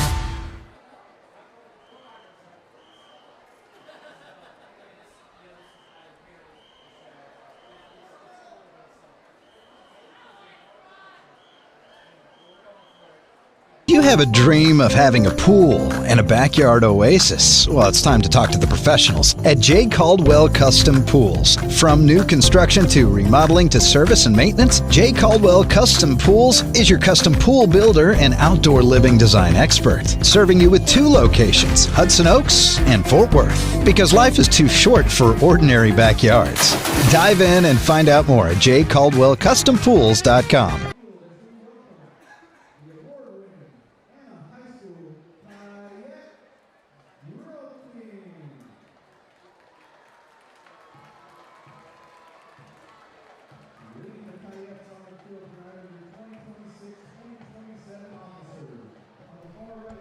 Welcome back to Panther Friday Night here on Tradio. Halftime right now, 21-17. Thanks so much for tuning in here on Panther Friday Night on Tradio. Scott Garner, Will Connerly, so glad to be with you. So glad that football season is back. And, you know, Scott, when we talk about a football program and a football program at the high school level, really at every level, they're supported by the Booster Club, and we're joined by a member of the Booster Club right now, Michael Vargas, father of QB1 Lane Vargas. Thanks for joining us in the broadcast booth. Welcome to the booth, and how's everything going for you today? Oh, it's going great. Just glad to be under the lights tonight, Friday night football. Nothing better in Texas than Friday night football. How nervous are you as a dad watching this? You know, I try to stay calm. I try to stay a dad. You know, I was a former high school coach for 10 years, and had a chance to coach both my boys in select sports, and you know, it's just fun, just trying to keep it all in perspective. Tell us a little bit about the Booster Club and what you do with the Booster Club. So I just try to help. You know, it takes an army to run a high school football program, and the Colleyville Heritage Booster Club, we do a lot behind the scenes. My current role is I'm in charge of they call us the Cat Daddies. I'm in charge of the blow up Panther that the run through that comes through, and we just try to make it a great game day experience with the fog and the music, and so just trying to make the Friday night football an experience for the kids and the community to remember and be excited about. That's a big responsibility. That is. In charge of the blow up. Yeah. Yes, and you know, booster clubs have to have support. From your vantage point, what to maximize the booster club, to make it elite, what do you have to have? You just have to have people that are willing to give time and effort and energy, and have ideas to fundraise. You know, I mean, it takes a lot to run a first-class program. In this day and age, you have to be creative. I mean, we're going to host our first annual Colleyville Heritage golf tournament October 12th, and we're excited about that. But, you know, we just constantly are looking for fundraising opportunities and just trying to get the community involved as much as possible. So it's a great opportunity. You get a chance to meet the community members and be around parents and other dads and moms and whoever wants to get involved to put on a show. You know, if somebody wants to get involved in that golf tournament, what do they do? You know, they just go to our website. We have a QR code there. We you know, you can reach out to me. We have it posted all over our website and social media. We're excited. You know, you can do whole sponsors, or just come out and play golf, or just come out and volunteer. Just come out and shake hands and you know, be a check-in person. Like I said, we're if you're willing to help and have a good attitude and willing to support Colleyville Heritage Panther football, you know, we have a spot for you. How can people support watching right now, and they're watching this broadcast, they're saying, we love the Panthers, but we want to support. How can you support the Booster Club and get involved? Well, right now we had our, you know, we're still active in our fundraiser. You know, we do there's a, I think there's a QR code and there's ways to volunteer. We still have sponsorship opportunities. We're doing Game Day, the online program that we're doing, and there's opportunities to do sponsorship on there. We still have opportunities to do sponsorship here at the stadium, where we can do advertisement potentially on Tradio, I believe, and do advertisements on the big screen, or, you know, make signs. There's always opportunities, you know. So if you're interested, or anyone's interested in helping support the Colleyville Heritage Football, you know, program, you know, just reach out. We'll find a spot. It's the funnest part about being on the Booster Club, would you say? You know, honestly, the running joke is, you know, the Cat Daddy crew is about 4 or 5 dads. The running joke is we go out to eat. We go out to eat. We get here, we load up, we run the trailer and unload everything, and we run a lot of equipment too for the football team and trainers. We get here early, we set it up, no matter where we go, and the running joke is where we're going to all go eat. So like we just find good opportunities to go eat. So it's like one of the wives said, I think y'all go on more date nights than we do. And y'all are going really nice places. I should invite the wives out. They come out a couple of times, but they don't want to come out as early as we do. So they like to come out. Okay. So, but that's the funny. We got a chance to get to know each other and have some fellowship and spend some time together. What's on the menu tonight? Well, we went to Esparza's. Oh, man. We went to Esparza's, so it was great. Scott Garner missed out. I sure did. I should have invited you. I'm sorry. Absolutely should. Hey, we're always going to find. We just find different places. So next weekend, I think we're going to Midlothian Heritage, I believe, and so we're going to find somewhere good to eat there. So. Awesome, yeah.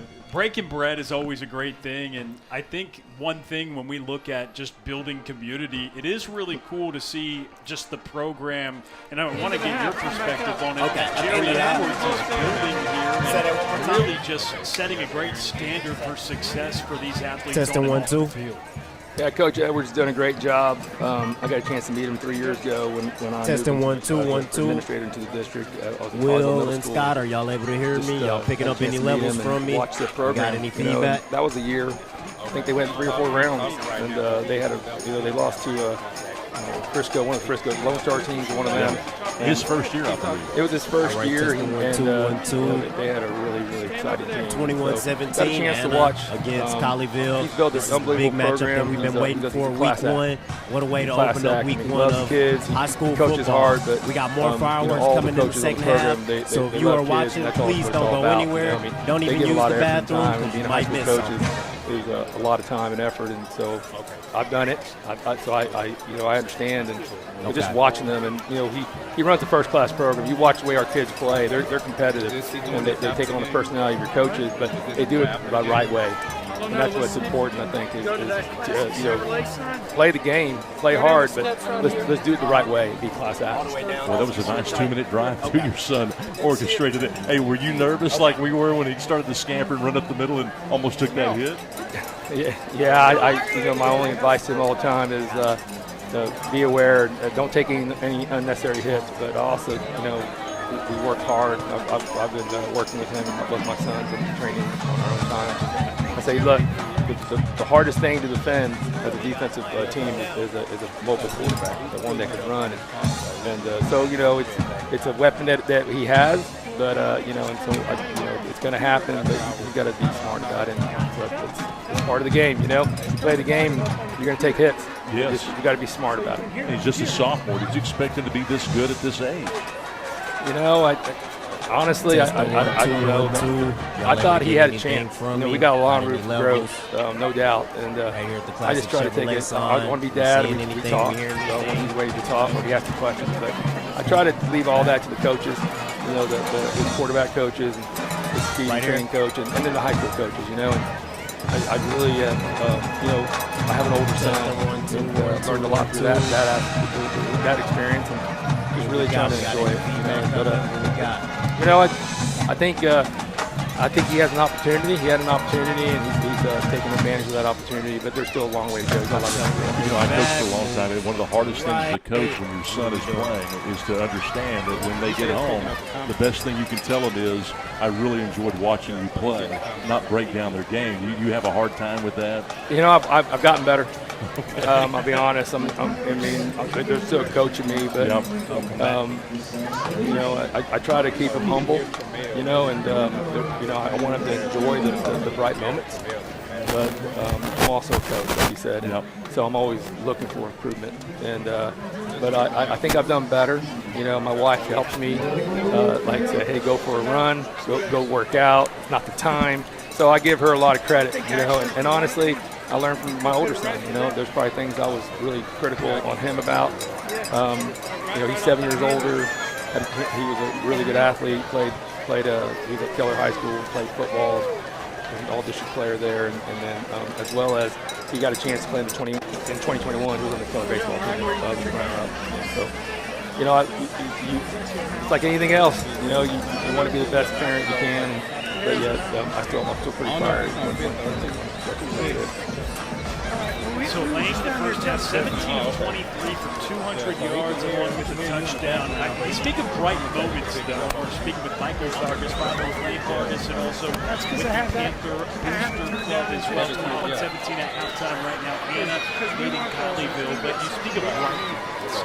I go back to that first start he had as a true freshman.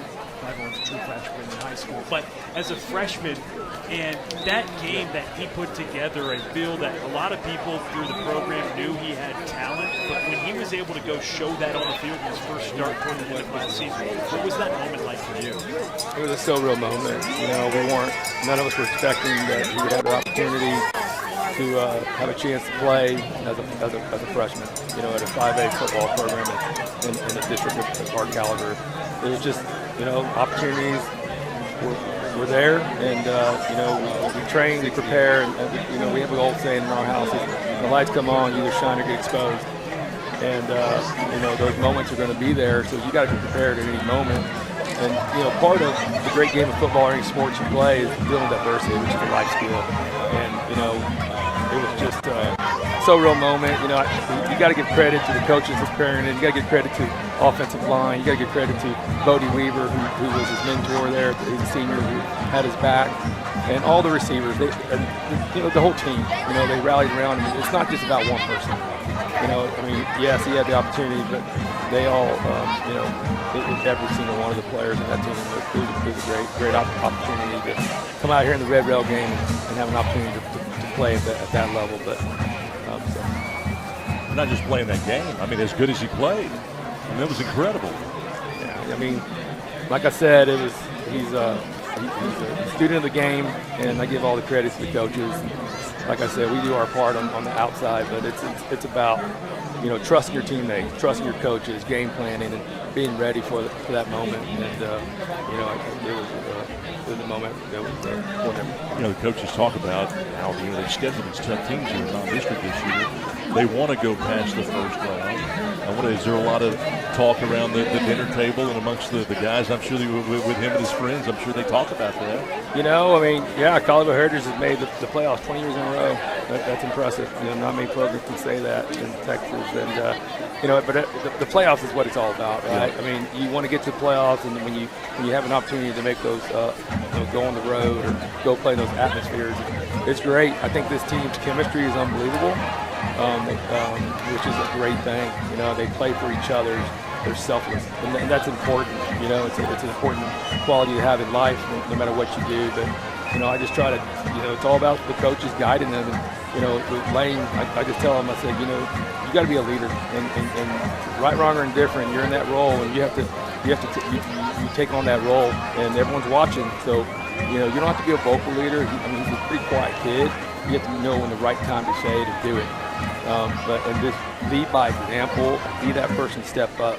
And, you know, they have a lot of leaders. They have a lot of great senior leadership leaders. And so I think they're excited. I think this, you know, yeah, we have a tough schedule, you know. And Colleyville Heritage is, you know, not a lot of people around here want to play us, you know, and that's just reality. But you go to playoff 20 years in a row and, you know, average, eight wins a game, eight wins a year. But Coach Edwards doesn't back down. You know, he'll tell you that, like, we have aspirations. The team has aspirations to go to make a run, and you have to get battle tested. And so, you know, you come out and you play these quality opponents, and you're gonna get exposed. Yeah, you're gonna learn. But you have to. You know, that's part of it. Speak of leadership, and the final thing I leave you with is just, I'm grateful to experience leadership because Scott Garner's been leading this group all night long, and so I totally understand what you mean with the team needing great leaders as well. So we appreciate you taking the time, and we're really grateful for the Booster Club to help make these broadcasts possible. We enjoy doing it, covering this team, and we're looking forward to the second half of the show. Yeah, it's going to be, you know, it's 21-17. I think it's going to be a shootout. It's fun. I mean, people want to see people score, right? So here we are, Friday Night Football, first game. I think this team's got a chance to be really special and exciting. So thank y'all for doing what y'all do. Appreciate it. And I look forward to we'll see y'all every game. And again, if they want to get in touch with the Booster Club or join, what do they do? You know, we have a website.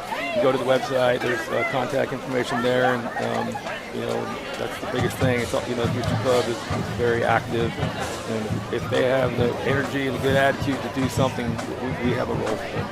So we take anyone and that's willing to do that. And you don't have to have a kid on the team to be a Booster Club member. If you live in the community or you want to be a part of it, you know, come on. Just call us, let us know, email us, and we'll find a spot. Michael Vargas, thanks so much once again. Enjoy the second half. Thanks for your time. Go to ColleyvilleHeritageFootball.com. You can learn more about the Booster Club. Thanks, Michael. Thank you. Hey, great job, Michael. Thank you. We're back for more breakdown on Radio next.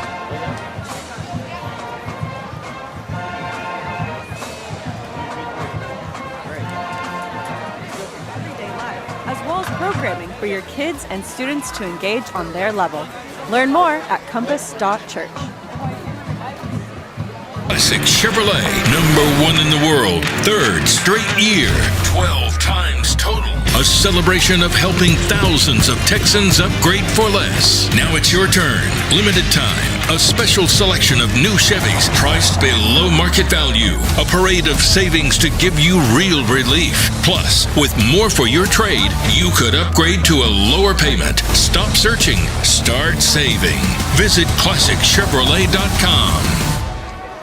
From your first paycheck to your first home, starting your own business or celebrating your retirement, we're here for all of life's important moments. At Simmons Bank, our modern banking solutions make managing your finances effortless and efficient, so you can focus on what matters most. Simmons Bank, proud supporter of the moments that matter. Classic Chevrolet, #1 in the world, 3rd straight year, 12 times total. A celebration of helping thousands of Texans upgrade for less. Now it's your turn. Limited time. A special selection of new Chevys priced below market value. A parade of savings to give you real relief. Plus, with more for your trade, you could upgrade to a lower payment. Stop searching. Start saving. Visit ClassicChevrolet.com.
Back with you here at halftime at Mustang Panther Stadium. Colleyville and Anna here in the season opener. Will Connerly, Scott Garner, Tremel Jeffers, Trey Bell. You got London up in here. It's a huge crew, and it's a huge game right now. Joined alongside Tremel Jeffers right now, our sideline reporter. You've been down on the sidelines breaking everything down for us. What's standing out to you here in this game so far? This is the type of game that we expected to see. Points on the board, 21-17.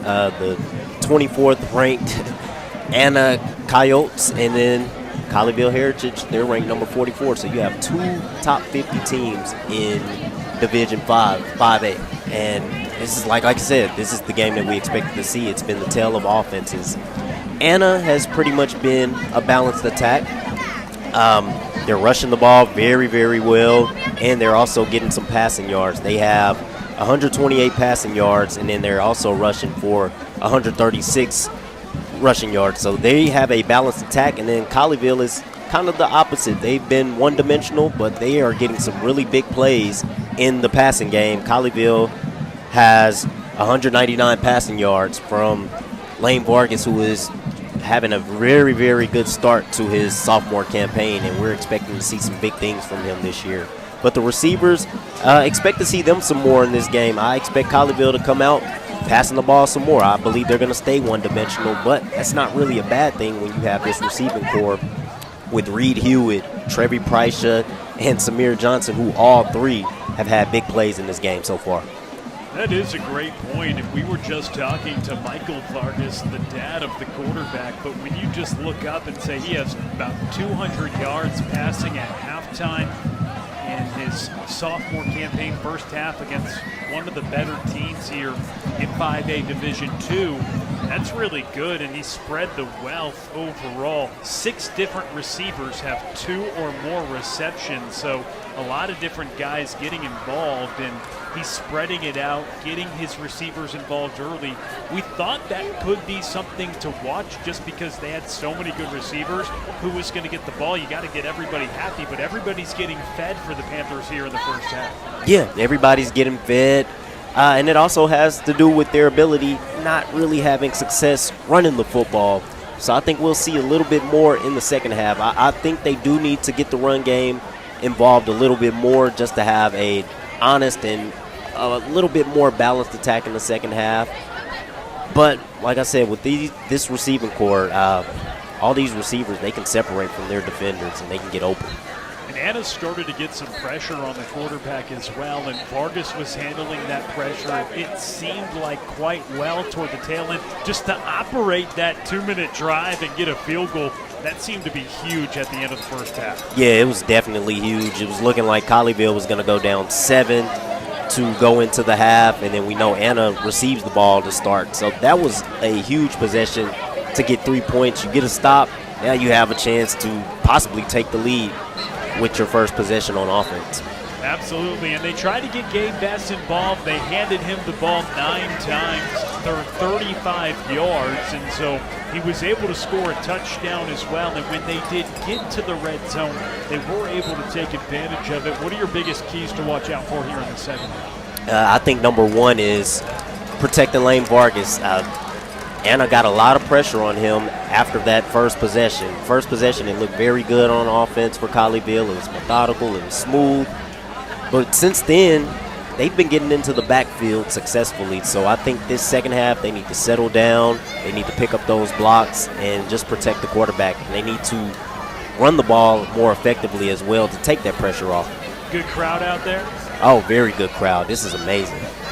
You've been in the crowd on the sidelines all over the place, and the fans, a lot of people in the comments were asking us, we want to see Tremel Jeffers. Jeffers. He's a great-looking man. We want to see him on our camera, so we're hoping that can happen here soon. Soon. We just had some technical difficulties, but we're working through it, and we'll have it real soon. Yeah, it's week one. You're dealing with some operation things, and you're trying to get things settled. Not too dissimilar to what a football team is trying to do. Get the operation right, get the formations, alignment, and assignment, and that's what we're trying to do here. Jermel Jeffers, Will Connerly, Scott Garner, and we're trying to do that as well here on Tradio, but we're glad for all the fans that have joined us, and we hope you could drop a comment, tell us what you thought about the first half as well in this matchup, because it's been a fantastic matchup. And you remember a couple of years ago, Anna Colleyville, that was a postseason matchup. It was a close game at halftime, but Anna really took it to Colleyville in the second half. Colleyville hoping for different fortune here in week one of 2026. Yeah, it's a different season, couple of different new faces for both teams, but I'm expecting fireworks in the second half. I don't think we'll see anything different from that first half. I think we should see a lot more scoring. Also see Scott Garner on the headset. He probably has a good question for you. Put him on the spot. What's your question for Jermel Jeffers? He's been down on the sidelines.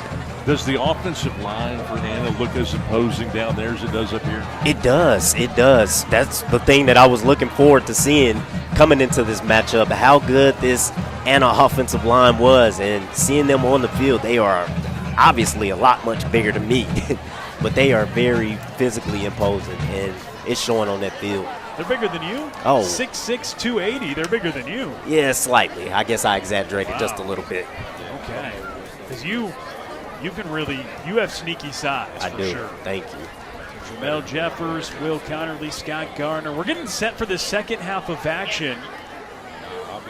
We'll see what Colleyville can do in this second half. Anna will set to receive this kickoff here from Andrew Roy, who put one in from 45 yards out to end the first half, but we'll see. Zephyr Cry went 14 of 17 for 126 yards and 2 touchdowns, completing 83% of his passes in the first half. As Roy boots it off, we're underway in this second half.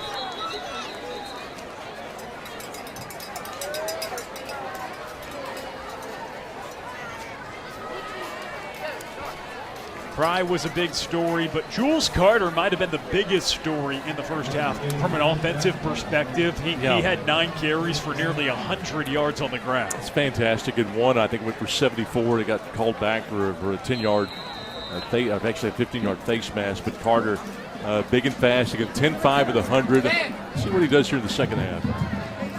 Also very effective in the receiving game as well. Had 69 yards more receiving, and he's back to it once again. So after having 70 yards receiving and nearly 100 rushing, his first carry here in the second half goes for about 7.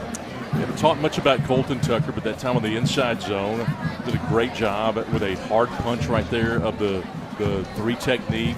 Kind of a panhandler guy. He's a blue-collar guy. But he's going to fight.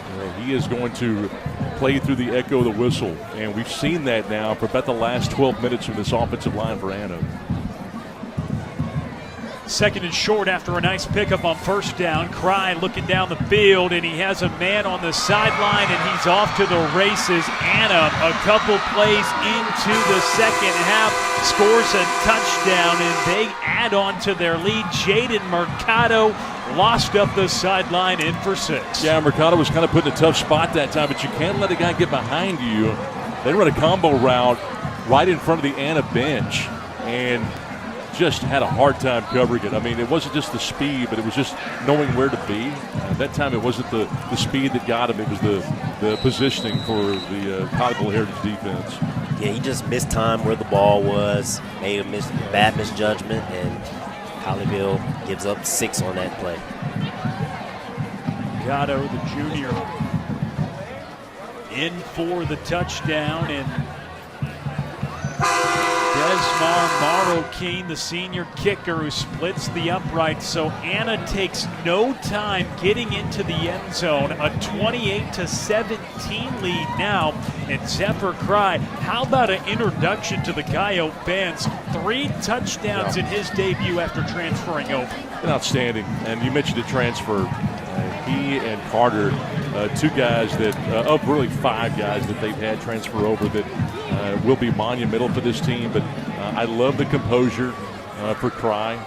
No doubt why OSU and TCU and others are looking at him. But just getting the tough yards, the design roles for him. They've done just about everything they want to do, but that time it was more Heritage not executing on defense than Anna and what they do. A 67-yard touchdown to Jaden Mercado. About 30 seconds into this third quarter, Anna throws a haymaker at the Panthers, and they'll be forced to answer. Now down 28-17. Marroquin kicks it off, and it goes into the end zone. And the touchback, Colleyville will set up shop at their own 25-yard line. Yeah, you know, both QBs with 200 yards so far in this game. And Seth Parse coached a lot of good quarterbacks. The most recent one over there at Coronado, when he was coaching at Lubbock Coronado, in Sawyer Robertson. I mean, he's a guy that was top 15 and ended up top 15 in all of Texas high school football in terms of yards being put up. Transfers to Baylor, and I just thought he was splendid. You know, I thought he might have at times been better than Josh Hoover, who ends up transferring to Indiana from TCU. 28-17, Colleyville forced to answer. Not a good start as Gabe Best gets dropped behind the line of scrimmage. Anna was creating that pressure. They penetrate through the line. Bradley Knight comes up with the tackle for loss. It's a nice play right there by Knight. Again, consistent penetration the last 12 minutes or so from this defensive front and the linebacker. The front seven has been fantastic, and they look like they're going to put some more pressure. Not even trying to disguise it, but they drop back in coverage here. Vargas tries to get it out to Bass as he curled out, and again, Anna is all over it. Their defense turning up the temperature just a little bit. Breaking it up is Carter Merritt, the defensive back. Merritt fantastic, but again, pre-snap they show pressure, then drop back, but yet Vargas was still functioning as if, you know, the pressure was coming, but they were only rushing forward that time, doing a good job of disguising it. Third down and long for the Panthers on their opening series here of the second half. Vargas with time in the pocket, starts to collapse on him, and he takes it and runs. He gets up to the 29-yard line. So picking up some quality yardage, but not enough. And the special teams unit forced to come out. A 3-and-out for the Panthers on their opening series. Boy, the first 2 minutes of every half is so important. And right now, it has been all Anna. They do it on offense with a long touchdown, 67 yards, and now they have forced the 3-and-out. But it's not that they forced the 3-and-out. It looks like this defense is really getting in tempo. Right now they've got the lead, and it's 28-17. It feels like it's bigger than that just watching it.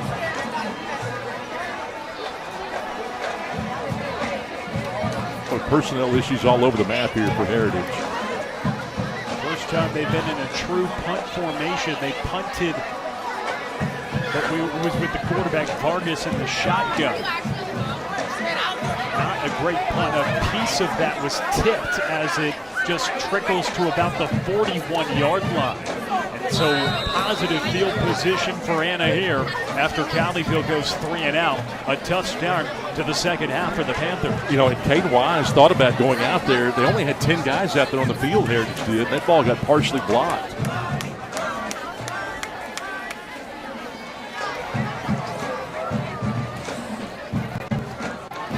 Doing the punting duties for the Panthers on that occasion, Brendan Dressel. So now the Coyotes come out with a 28-17 lead here in the third quarter. Expect them to run the ball here a lot in this third quarter with this lead. Not here. It's the pressure coming from the Panthers. Huge play coming off the edge, and creating that pressure is Caden Wise, as you just noted on him a moment ago, and he forced the quarterback Cry to get rid of him. This guy's really grown in awareness. This guy Wise, he's a junior, understands defense, understands that, hey, it's day by day, stacking good practice on good practice. And I think as this game's gone along, he's made his presence known a little bit more intense from an intense standpoint. Not afraid to get downhill, not afraid to get after the quarterback here. 9:39 on the clock, a 2nd and 10. Fry will give it off to Carter, who tries to cut on the other side, and Colleyville comes up with a big-time tackle for loss. Getting involved in the action, it's Jackson Perea Zapata with a big-time stop. Nice play by Zapata, number 2 defensive end. We mentioned that they want to run the football, and that time Zapata on the backside. Now a Coyote shaken up. It was Carter. He initially got tripped up, tried to go back to the other side of the field. Zapata was right place, right time. Now a Coyote down on the field, trying to make way off the numbers, but I think that may be Jules Carter that's down.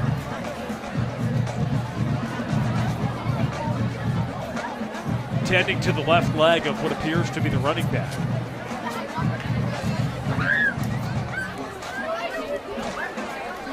Man, the last guy they want to lose is that guy.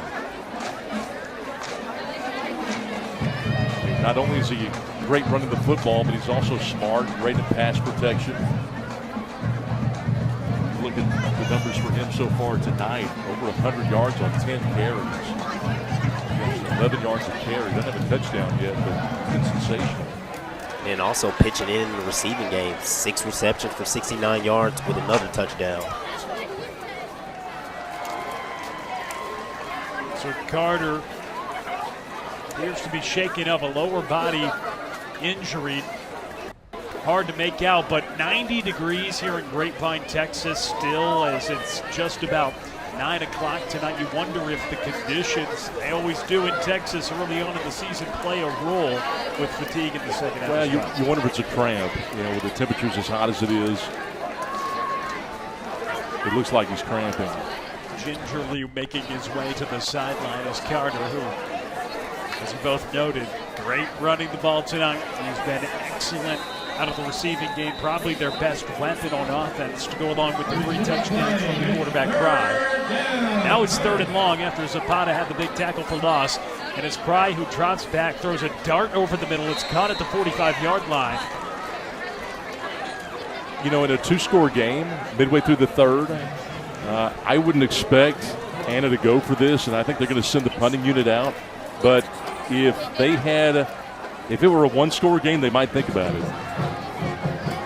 6th reception of the night for Cormont Houston. Name to know, no doubt, the sophomore wide receiver. Expected to play a massive role for Anna this year, and he has certainly tonight. Colleyville getting the stop they needed. Drive highlighted on defense by the tackle for loss by Zapata. And football will trickle down. It'll be stopped at the 21-yard line where Colleyville will take over as they try to respond after a 3-and-out on their opening series of the second half.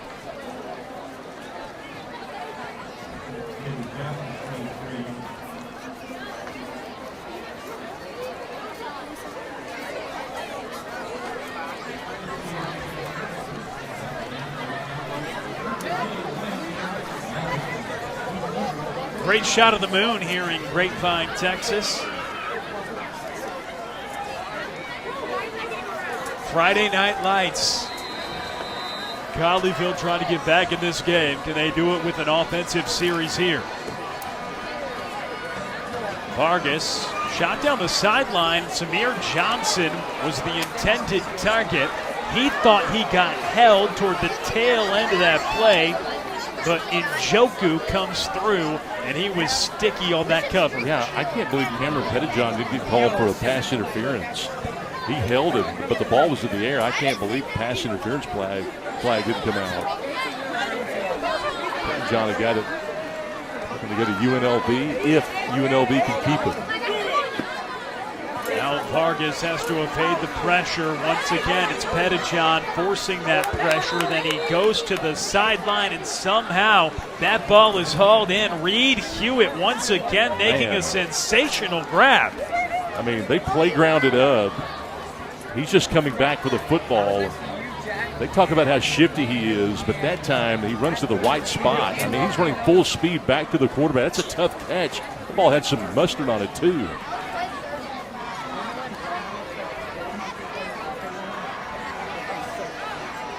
About 8 minutes to go in the third quarter. Vargas on the give to Bess. He was initially contacted there by Ryan Tsunami, the junior outside linebacker, but lunged forward for a few more yards, and it's enough to move the chains for the Panthers here. And I love Carter Mundine. That safety came down. You talk about the stick. This guy is fantastic in run support. He is a culture builder. Vargas dropping back to pass deep, had Lucas Sunwald, 2 defenders in the area, and out of his reach. Sunwald, someone who can really stretch the field when you get him in areas, has great hands. We haven't seen him too involved in this game. A couple of grabs so far, 2 for 17 yards on the night. And they'd like to throw some balls up to him and get him in one-on-one situations because they think that he can win those one-on-ones consistently this year.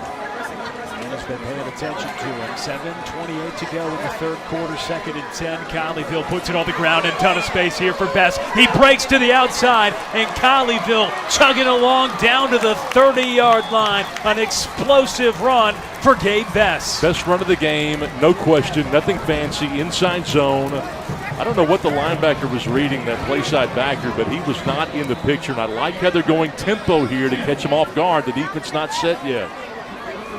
Hewitt comes in motion. Vargas, the quarterback. Bess, after that monstrous run, right next to him. You know, I think if it weren't game one, you'd have seen the ball snap.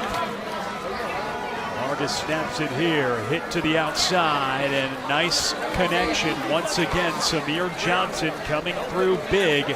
His 3rd grab of the evening in Colleyville in the red zone. You know, a lot of teams, especially in a situation like this, would want to call a timeout defensively just to try to ice or try to slow down this Colleyville Heritage offense, but they've got an 11-point lead. They're just going to try to see how it plays out here.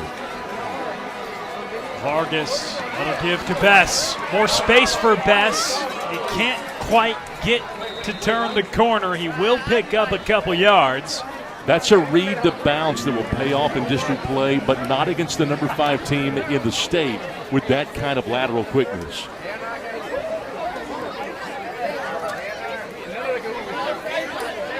Such a highly touted team in 5A D2. Captured a state championship handful of years ago, moving up to 5A. And still had success. Vargas, end zone, and that one broken up. Impressive play made in the secondary as Vargas was trying to hook up with Trevi Pryshuk. Well, it's just a guy that can make that catch. You get a tight window. Not a lot of guys can make that catch. Not a lot of quarterbacks can make that throw. Actually, a guy that's discovered that new love of football. He kind of realizes that he can have a major impact on this team.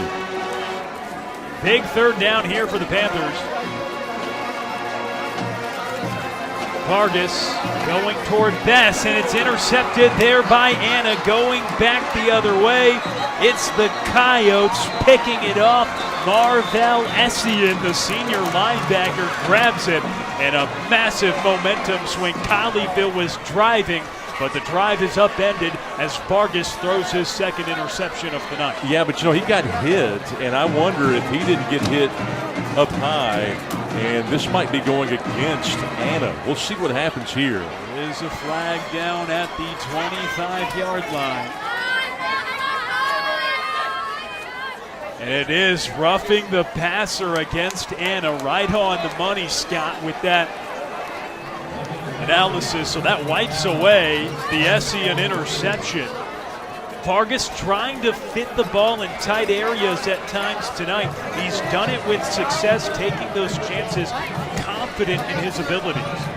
He was, and I thought that was actually the right throw to make. I just didn't. I thought that the wide receiver should have come to the inside rather than stay to the outside, come back to the ball a little bit with that kind of pressure. But good job by the cornerback to step up to make that catch and to cut the route off. What a big call, roughing the passer, giving Colleyville the football in a goal-to-go spot. They go right up the gut with nowhere to go. And these yards inside the 10 against this team, so hard to do, and they run the RPO, try to get downhill, but the two tackles, they demand a double team every time. We talked about the consistent pressure they've been getting on the quarterback whenever he drops back to pass, Vargas. They're going to be relegated to having to throw this thing in the end zone, I would think. Maybe get him on the move. Vargas has it now. He is on the move. Eyes toward the end zone. Throws a strike. It's broken up, but a flag flies in the end zone. Looking for Samir Johnson. Boy, I didn't think that was pass interference, but I also thought it might have been a makeup call for that play earlier that didn't get called. On the coverage there, Njoku, the senior defensive back, 2 flags came in the end zone. It was tight coverage by Njoku, but too tight on that occasion, and it looks like he'll get called for the defensive pass interference. I wonder if they might call a defensive hold if maybe there was contact before the ball was released, but I didn't think at the point of contact when the ball got there that there was enough contact to warrant pass interference. Maybe it came before the ball was in the air. Maybe it's a hold. Having some conversation after this one. A couple of big calls down in this area of the field. Looked like Vargas threw an interception. That was called off because of a... Yeah, they called the pass interference and an unsportsmanlike. So obviously, whatever was said after the flag was thrown wasn't taken too kindly by the officials. So they have a roughing the passer, the PI, yes, and on top of that, the unsportsmanlike, all while Colleyville's in the red zone, giving them some mulligans to punch this ball in. A fresh set of downs, 1st and goal to go, and they're right on the goal line now. The bottom line is you've got to be able to turn and hand the ball off to Best and get it in the end zone. They do just that. They hand it to Best, and they do get into the end zone. Colleyville gets right back in the ball game with a touchdown from Gabe Best. Nice play call. Stretch handoff, looking for a cutback, found the hole. Best gets in. But this Colleyville Heritage team given new life by the roughing the passer. And they take full advantage and make it a 1-score game here.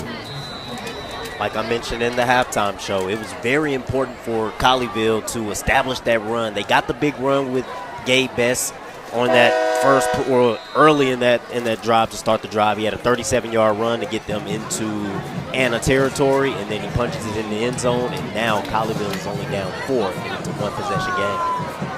2 touchdowns for Gabe Best. He really didn't have much room to operate in the first half. They gave it to him 9 times, and then you see more space. Yes, the big nearly 40-yard run, but just on that drive in general, the holes seem to be bigger for him.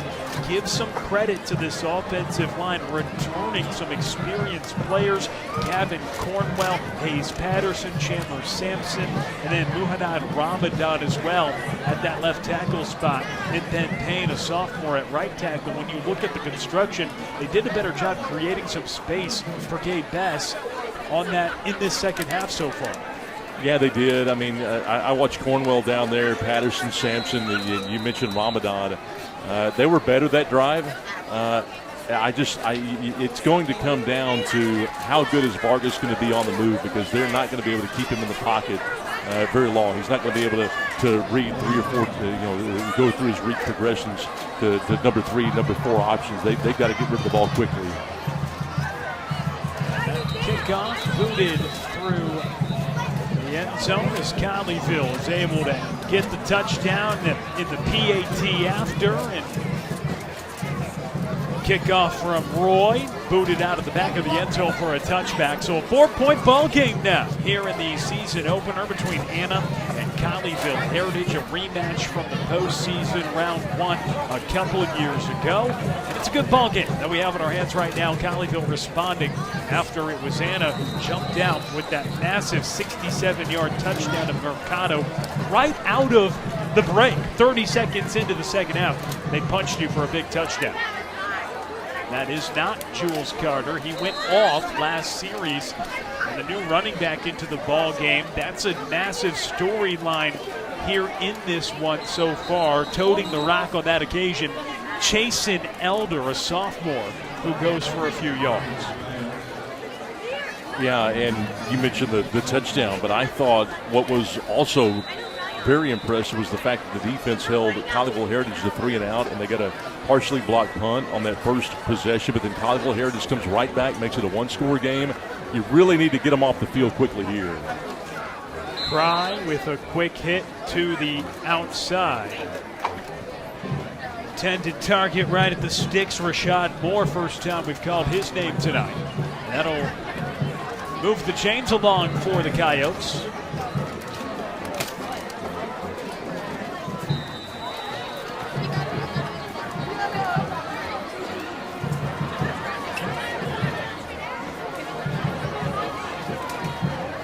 Four-point ball game. 1st and 10 for Anna. Once again, they go to Elder. Elder breaking 2 tackles, and he's got the full head of steam ahead. Cuts back, and Elder is gone down to the 15. New running back, no problem for Anna as Elder gets it done. Chasen Elder with a massive gain. Well, Heritage has had problems sometimes getting run support and wrapping up and bringing them down.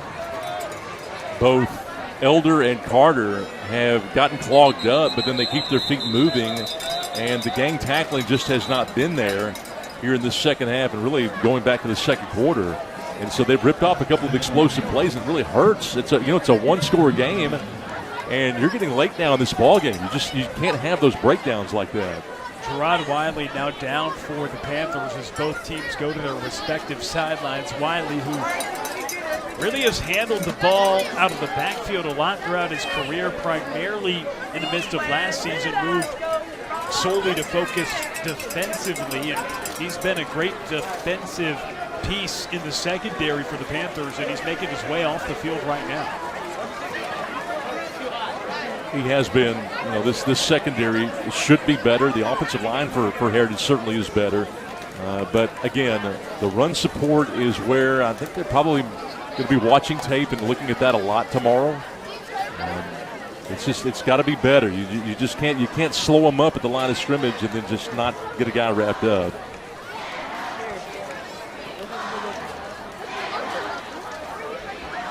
Jeremiah Williams out on the field.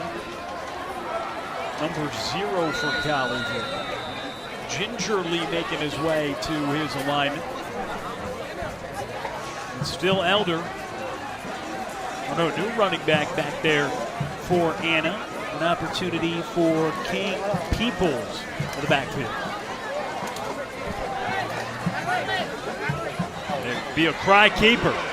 Hits to the outside and cuts at the 10, keeps moving forward, and 4 Panthers eventually have to stop and forward progress at about the 1-yard line.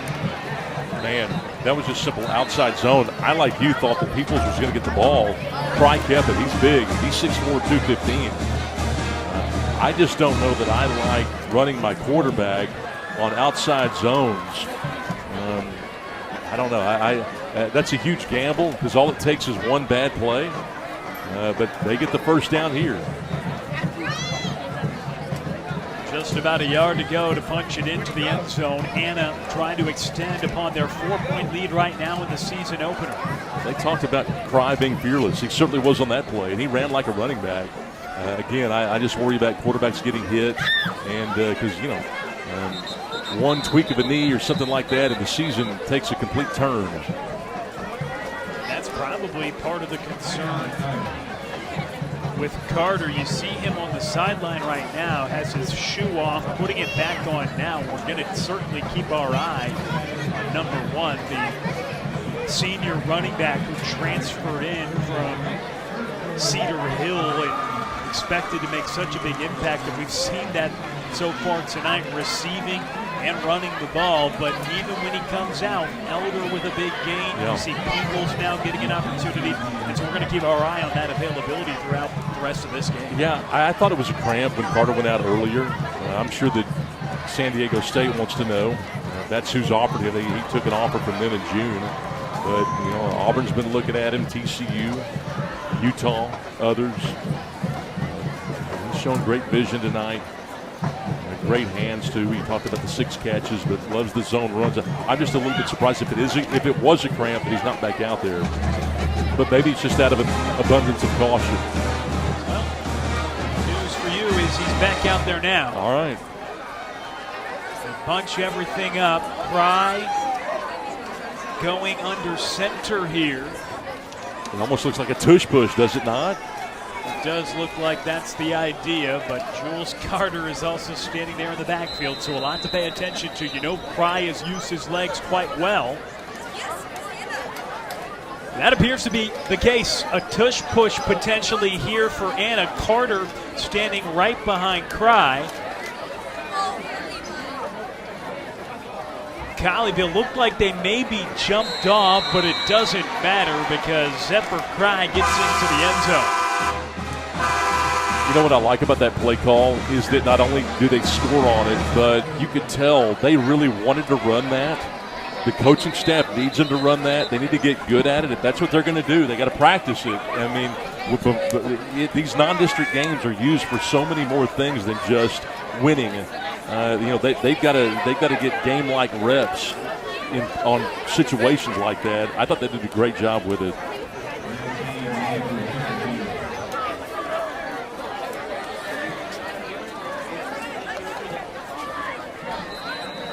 Elder coming into the game. A big run to get him into the red zone.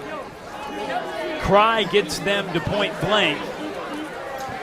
And the tush push gets him in, and the PAT from Desmar Marroquin successful as well. So Anna extends their lead back to 11 points, 2:42 left in the third. Wasn't there a movement to outlaw that? The NFL? Yeah. There was. Did they ever do whatever came of that? The Packers proposed it, but there was not enough votes in the NFL to eventually get it banned. And the Packers proposed it because they were one of the teams that really felt the effects of that. One of their rivals in the NFC, the Eagles, certainly known for popularizing that play with Jalen Hurts. And the teams literally voted on it? Yeah, it was 8 out of 30 teams voted against it, and then 22 out of 30 said, hey, we'll keep it. So they decided to keep it. They needed to get I forgot what the a few more votes. Needed. I think they needed 24. You're talking to a Packer fan right now, so you would know best. We fell victim to it in the playoffs. We complained about it, but I don't think it made a difference. Hey, Trammell? Yeah. Nobody's perfect. Even the Packer fan, are you from Wisconsin or what? No, I'm not from Wisconsin. We go cheer for the Packers. Just been a big fan since Brett Favre. Nice good quarterback play. They've had plenty of that.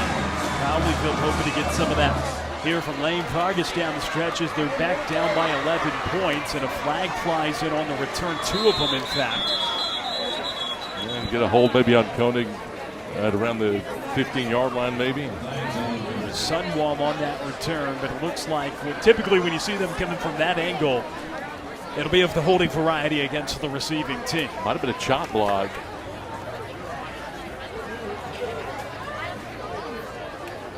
Referees getting together to discuss.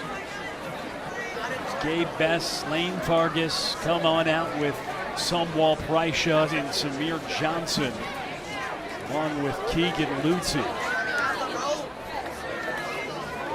Colleyville backed up now to their own 5-yard line on that penalty. Holding call against the Panthers backs them up. A long field to go, needing 95 yards to try to get into the end zone and get back in this game. Vargas, quick throw, nice catch across the 15-yard line, a few yards after the catch as well, and some tough catches over the middle for Panther receivers here this evening, and Trevi Prysha doing just that. It was a great throw and a fingertip grab. He was going to get hit. A little slant. Man, that was a great catch.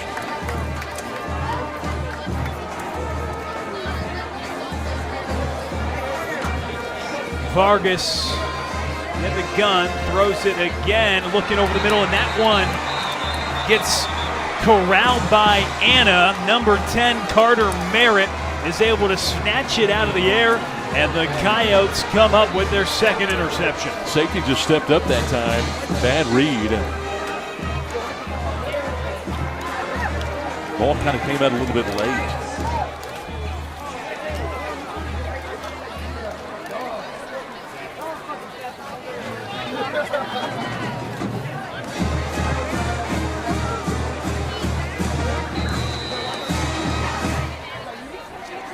Second one of those he's thrown tonight. And one got called back via penalty.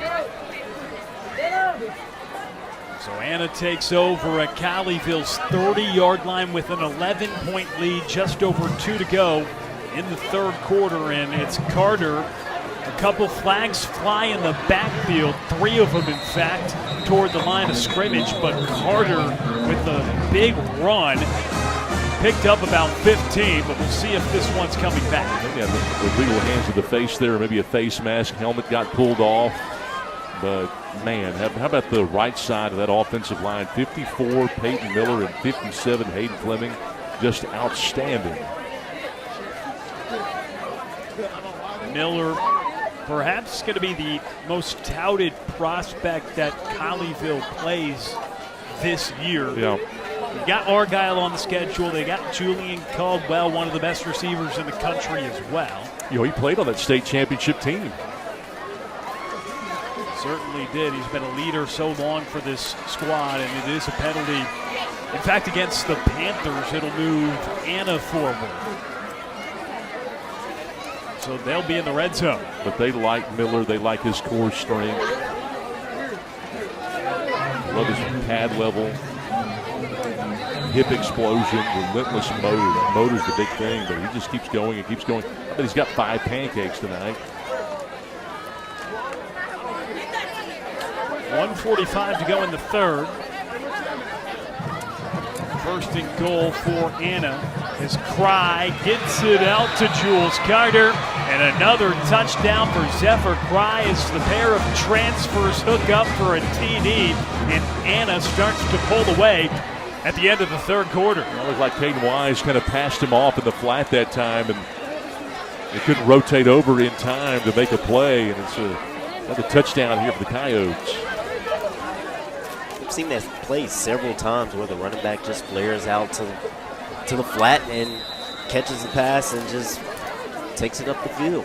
And this time it resulted in another touchdown.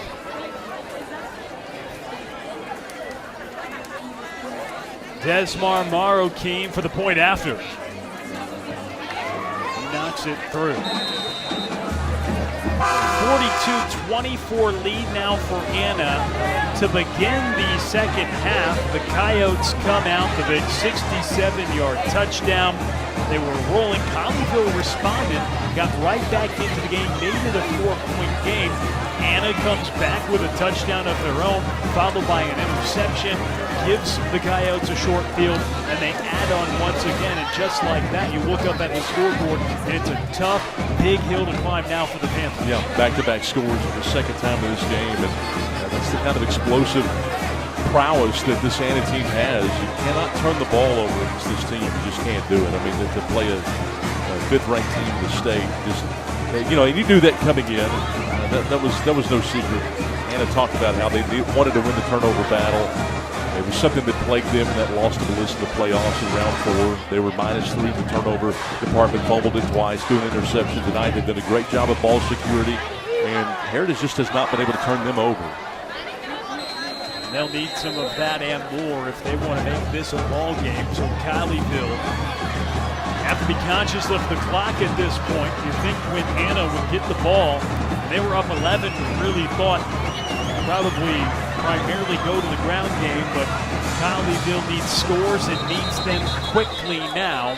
We'll see if they can fight back in this ball game here in the season opener. You know, we talked a lot about Heritage's schedule. They've got Brock. This Anna team's got Brock, who's known for their elite trench play.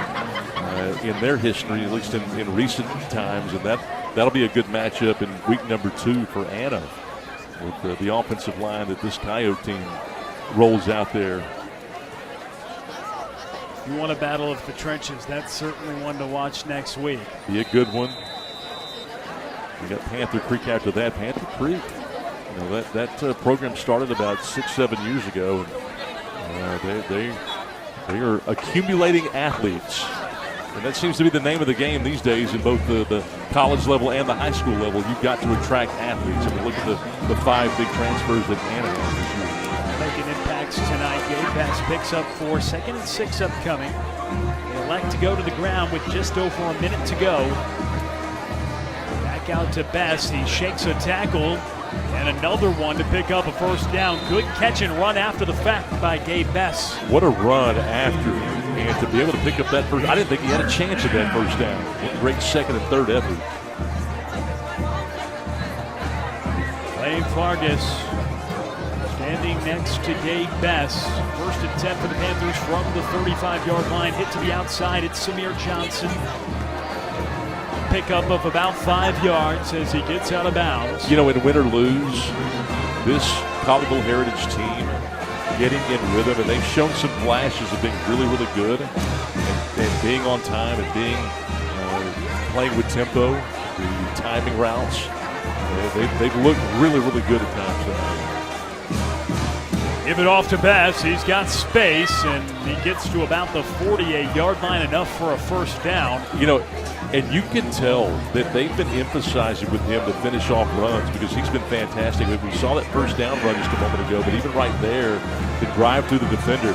You know, in practice, in camp, they'll tell the defense, hey, we're giving the ball to Bass. Go tackle him. Been giving the ball quite a bit tonight, and Vargas throws it over the top to Prysha, and he runs after. How about Prysha absorbing some contact and getting more yards after the catch? What a dime from Lane Vargas. Great throw, great run after contact right there. I'm surprised that they kind of pulled off on that hit. He could have knocked his block off, and it would have been legal right there to keep it from being helmet to helmet.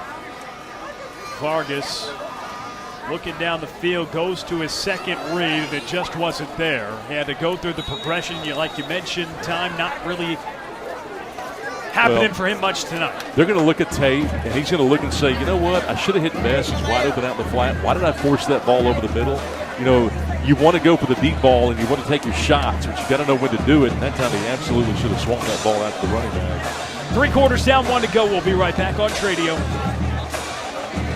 Do you have a dream of having a pool and a backyard oasis? Well, it's time to talk to the professionals at J. Caldwell Custom Pools. From new construction to remodeling to service and maintenance, J. Caldwell Custom Pools is your custom pool builder and outdoor living design expert, serving you with 2 locations, Hudson Oaks and Fort Worth. Because life is too short for ordinary backyards.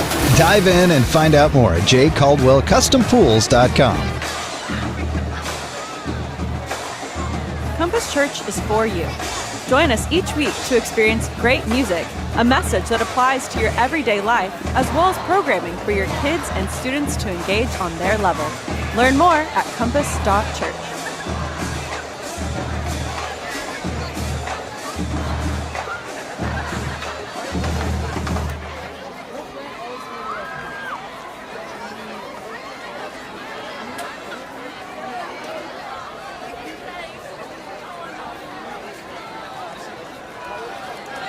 Fourth quarter of action starting now. Panthers with the football. 42-24, Anna leading Colleyville. And Vargas with the snap, looking deep, but the play waved off before it goes. Sure if it was a timing issue. Colleyville maybe jumped the gun there. Was the ball in play yet? Receiver Lucas Sunwall, who appeared to be the target, stopped and waved that play off. So 2nd and 10 upcoming for Colleyville. It's not Michael Vargas officiating, is it?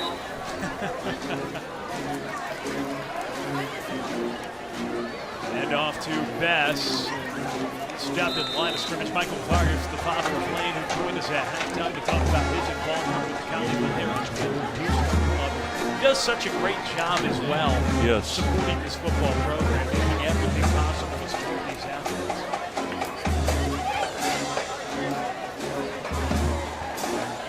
Vargas now facing a 3rd and 10. Vargas in the field, pressure comes, he rolls out, looks down the field, and finds his target at the 10-yard line. But unable to corral that. Samir Johnson is the intended wide receiver. Flag is in the backfield. Yeah, the right tackle got bull rushed and knocked on his duff, and then the flag came out.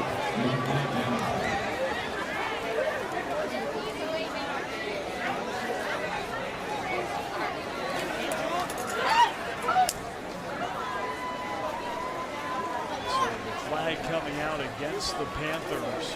I'd like to see a number on that because I don't know how you can hold somebody when you get completely flattened. I didn't see that.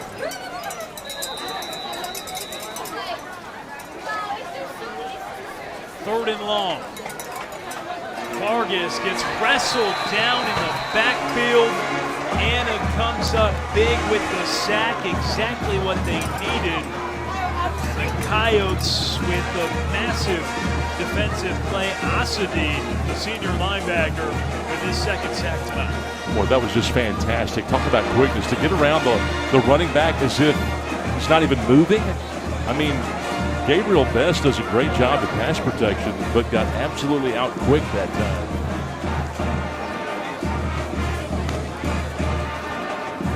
Asid Adeshayun with another sack. It's been impressive getting into the backfield. Well, you see why he's been on varsity for 4 years. 2 sacks this evening, both of them really just stopping any momentum.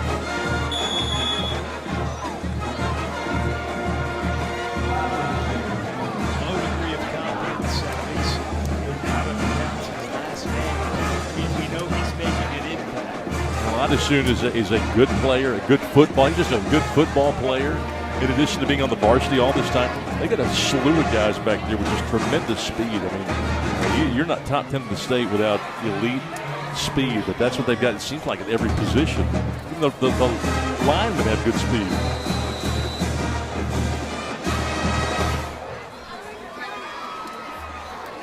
We know the running back. Jules Carter has that speed, physicality. In the backfield along with the quarterback in Cry, who's in the gun. He's back to pass and gets rid of it quickly. Hits his man to the outside and finds Braden Spinks to pick up 14 yards and move the chain. Spinks is another guy that's hard to bring down. They've got a tough matchup out there on the edge. And you saw Lane, I believe that was Williams that tackled him there. Isaiah Haynes, I think.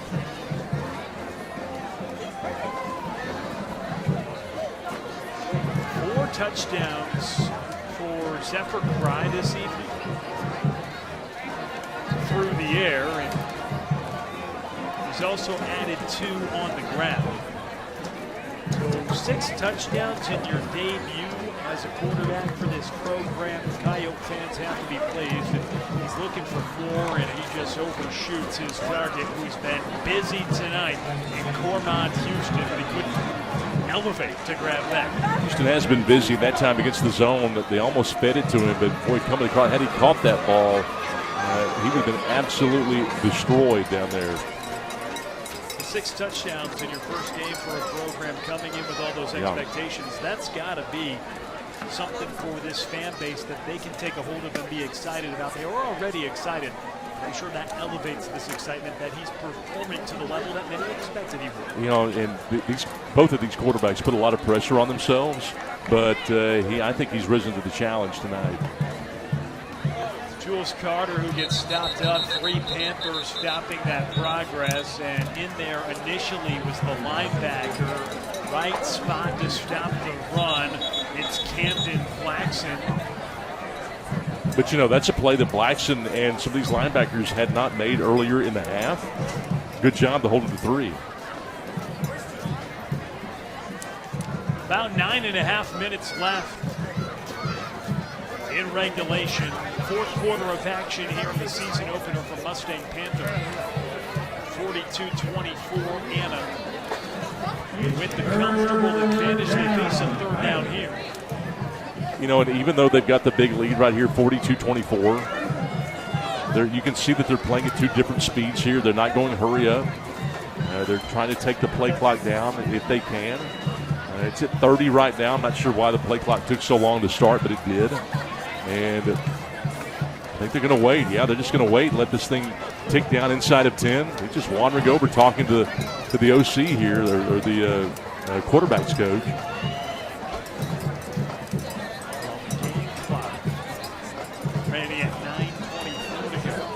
I mean, he turned around. There was still 30 seconds on the clock, and they've reset the play clock here.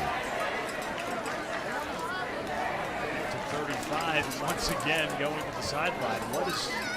Not sure what's going on. They've got some clock issues here. We saw that earlier in the game with the Panther sideline looking up. Yeah. It would be an issue if the game clock were running, but it stopped. I don't think they needed another 40 seconds here, did they, after trying to kill 30? A lot goes into a 3rd and 7. Here in a 42-24 ball game in the fourth quarter. A couple of points of play clock.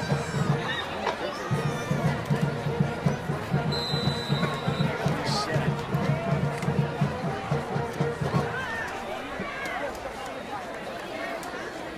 Fry eventually gets the snap.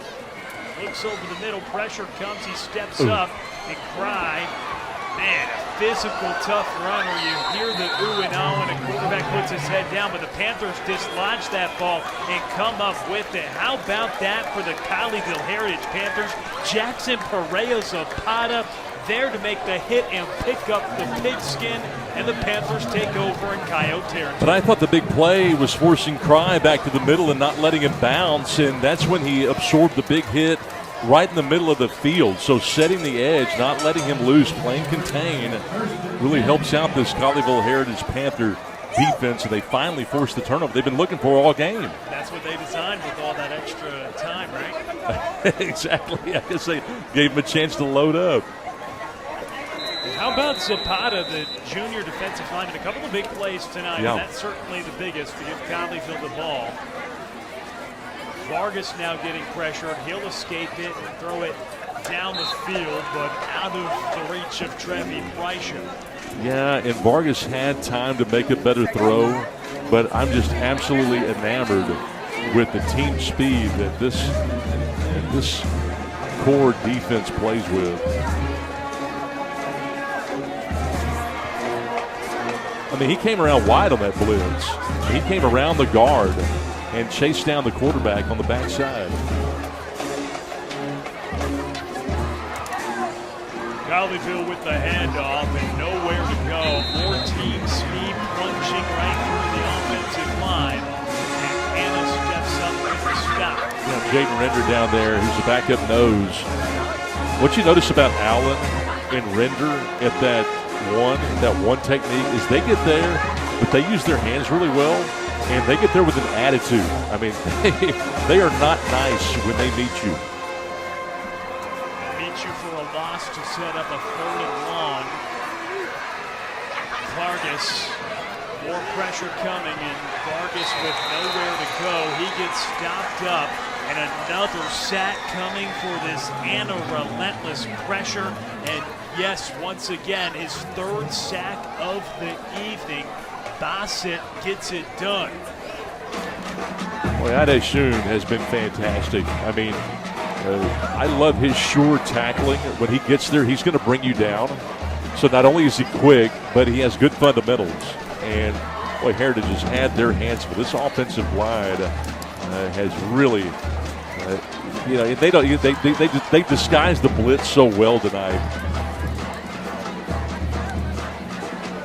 Colleyville's punt gets blocked. Anna picks it up and running this one all the way back Sealing the deal essentially tonight, Cam Warbington, the blocked punt, and then he goes into the end zone. Colleyville with some struggles executing the special teams operation. They had gotten close, got a hand on a punt a couple times. That one blocked and goes into the end zone. You know, it's the second time they've gotten a piece of a punt. They had one that was partially blocked earlier, but Warbington picks up the ball in stride. It's showing us why he ran 10.5 in the 100-meter dash as a sophomore, while they ran a 4.4 shuttle run at the LSU camp, 4.440 actually. I mean, man, was he quick. He didn't even need to really turn on the jets because no one was around nobody him. was there. I mean, it looked like he picked that ball up in stride, did it not? It did. I mean, Warbington, I mean, he has been a factor in the secondary as well during this game, and that is one of the biggest strengths of this Colleyville team is putting pressure on secondaries with how they want to spread the ball around. But it's a really good test in the first game of the season for Lane Vargas and this receiving group to go up against Anna, like we've mentioned multiple times, and it's a learning experience as well about where you can put the ball, what areas you can put it in. You're just trying to get comfortable with your team here in week 1. I like how this Anna defense has been functioning. Not just the speed, but they've been disguising blitzes, disguising pressures. And they didn't blitz on that last play. They dropped in coverage and only rushed forward. But they've been functioning at a high level here in the second half. It's all Anna right now with 7:54 to go in the fourth quarter.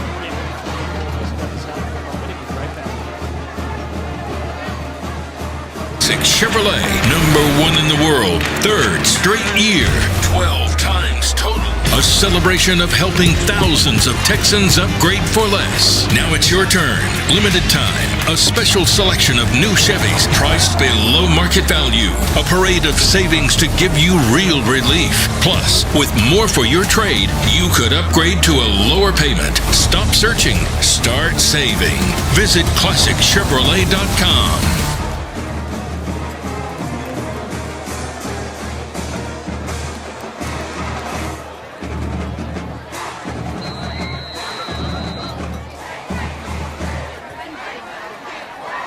.54 to go here in the fourth quarter. Anna leading 49-24. Glad you're with us tonight.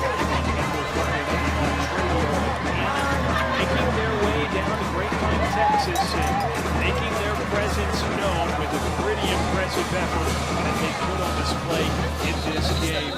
Headlines out of this game. We've still got time to go, but I think at the top, if you were coming out of headlines for this one, Zephyr Fry's got to be pretty high on that list with his 6 total touchdowns. I think so. I expected him to be good, but he has met and exceeded expectations in many ways, but I love his ability to be fearless both in the pocket and running the football. He showed that on the last drive too, running inside the 10 and carrying that ball.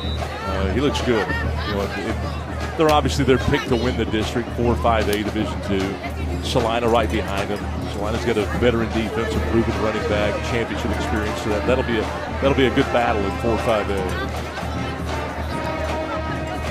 A lot of good battles. I mean, 4-5A matched up the district with Colleyville, and I think Colleyville wants to be a district contender. That's always their goal every time. And they've got maybe the region favorite in your district with Argyle.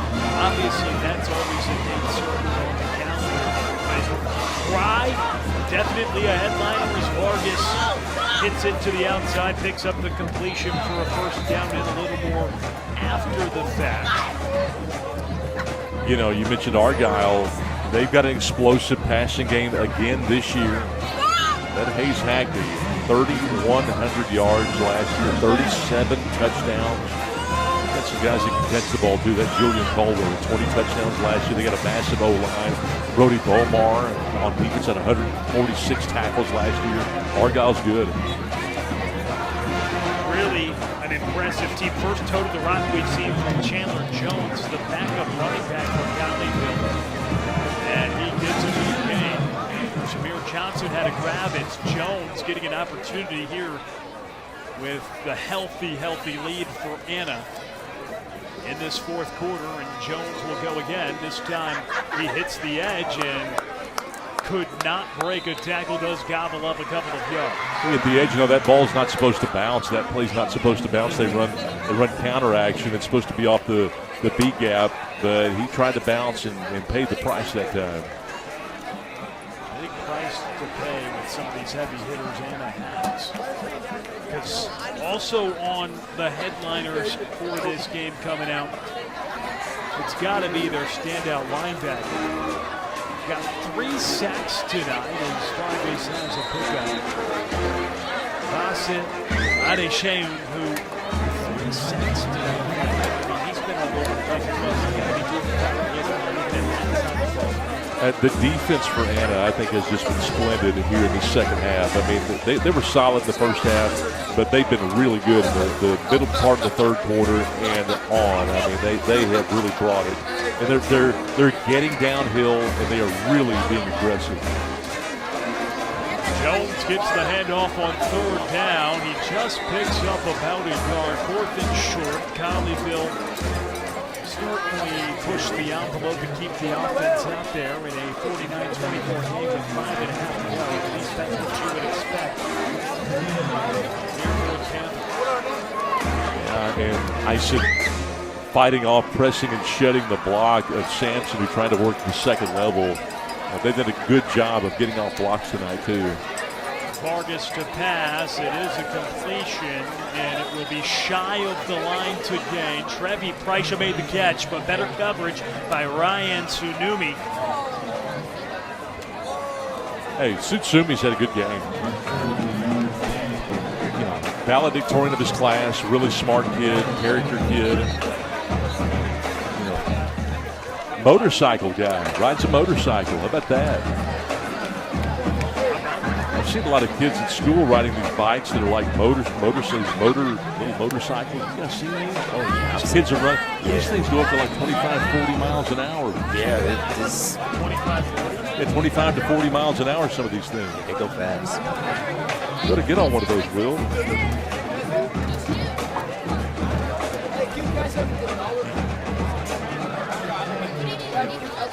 I can't believe the schools even allow them to take them to school.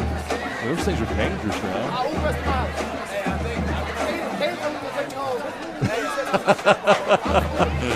Maybe. Hey, if they can vote on the tush push in the NFL, surely we can get those motorcycles banned. 12-year-olds riding motorcycles. Action to the outside, just around midfield. It's hauled in by Rashad Moore. An opportunity right now for Asher Tombrella, the junior quarterback. Zephyr Cry did enough tonight. The game out of hand, it's Tombrella who gets an opportunity to have the controls of this offense for the final stretch of this game. Tombrella's a good leader for this team. They expected him to get some time. We thought he would get some time coming into this game. We talked about that. He's in time now. Anna leading and get a chance to operate this offense and pass the football, and that's incomplete. Looking for the sideline. No, you the coach. You the coach. I love you, bro.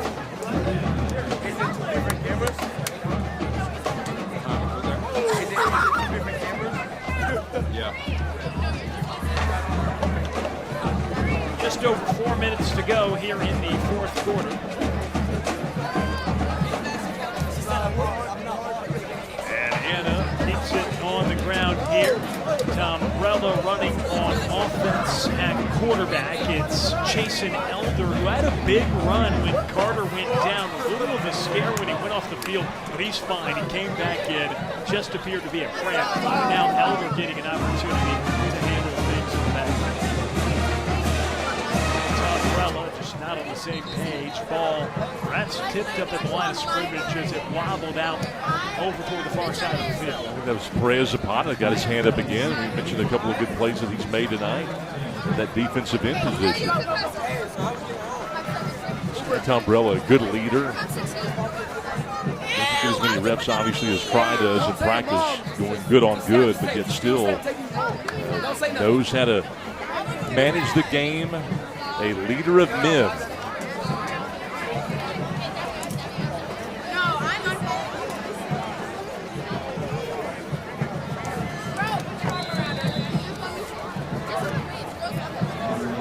40 seconds to go in this fourth quarter of action. Tom Prella mentioned that leadership for this Anna team, this program that Seth Paul has really done a great job of building, and we've seen that on display. We talk a lot in the offseason about the game of football, and you talk about all three faces and wanting to be multiple, and a lot of things being shown even in week one that you can be impressed about.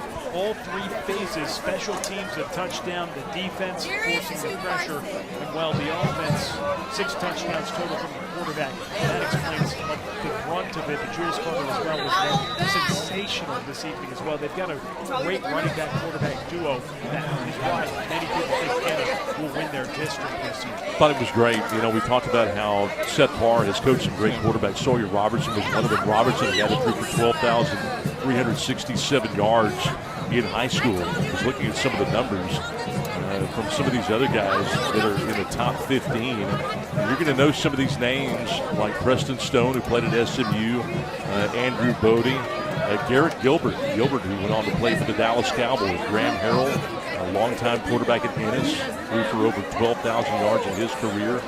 Don't know how many that Pry will have when his career comes to an end, but he's a really good one. And I got to tell you, I think Lane Vargas has a chance to make some noise here. He's got 3 years, including this one, to really get things going. But I got to believe that this Heritage team will continue to get better. This is a tough opponent tonight. I mean, you can't look at the score and tell whether the team is on the right track, but they had a lot of success within this game tonight.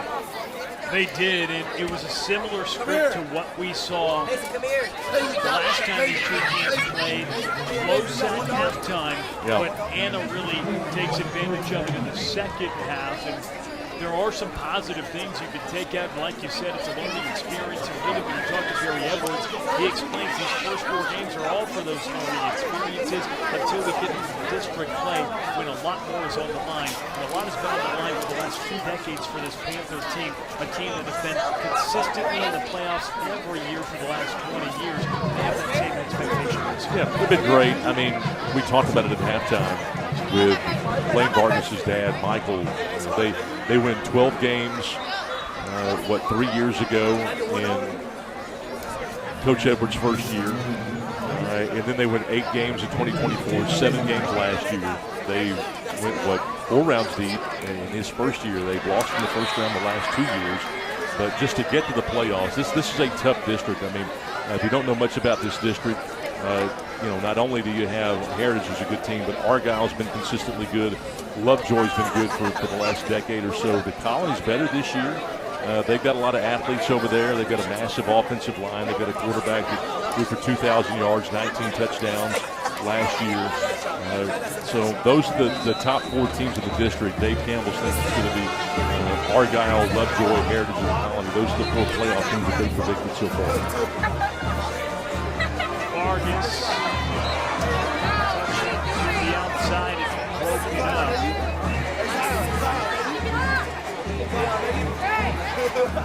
He was trying to hook up with Ashton Ellis, a young wide receiver on the varsity roster, just a sophomore, with 2:40 to go here in the third.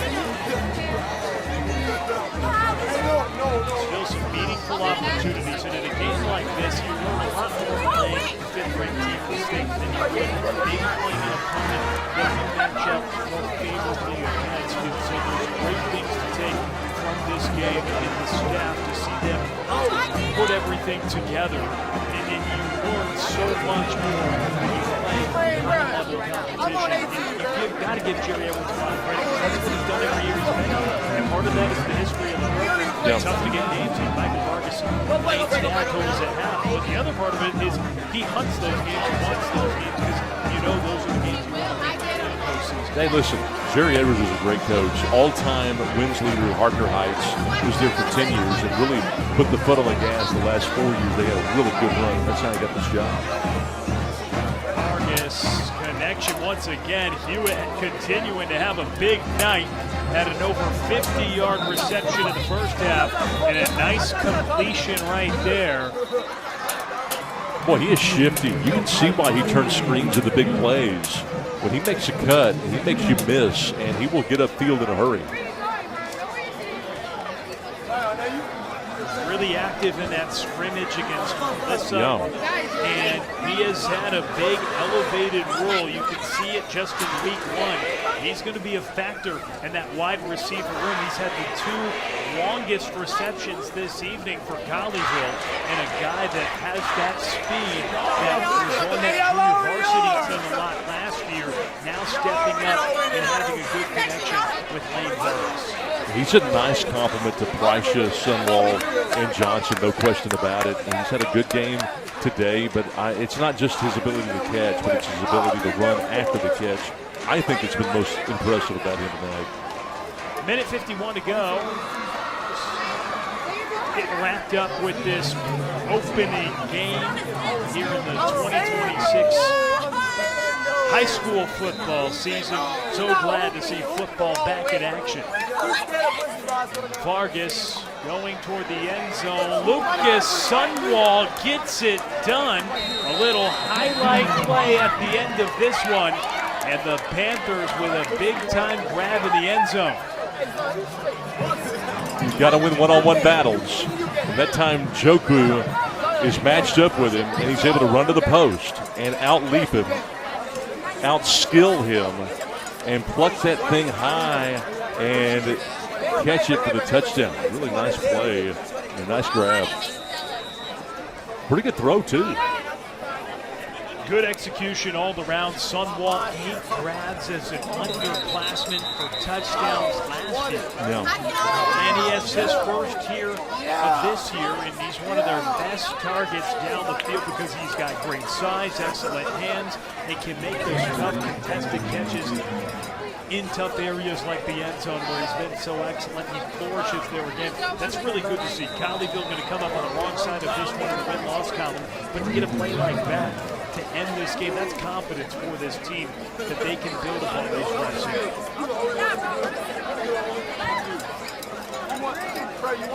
Roy's PAT is converted. Yeah, but you mentioned the one-on-one battle. That's really where they want him to shine this year. They're going to try to get him in situations where he can make plays when he's got a matchup issue, when he has his defender overmatched, because teams are going to have to make a choice. Are they going to double-team Prysha? Are they going to single-team Sunwall? What are they going to do? Because if you try to double one of them, you're going to have a one-on-one matchup somewhere, and that's why the last 2 minutes of this game are so important, because you've got to practice. You can simulate it all you want, practice, but it's not like the game, and you just don't get a play like that in practice. That's a nice play in the final 2 minutes for this team.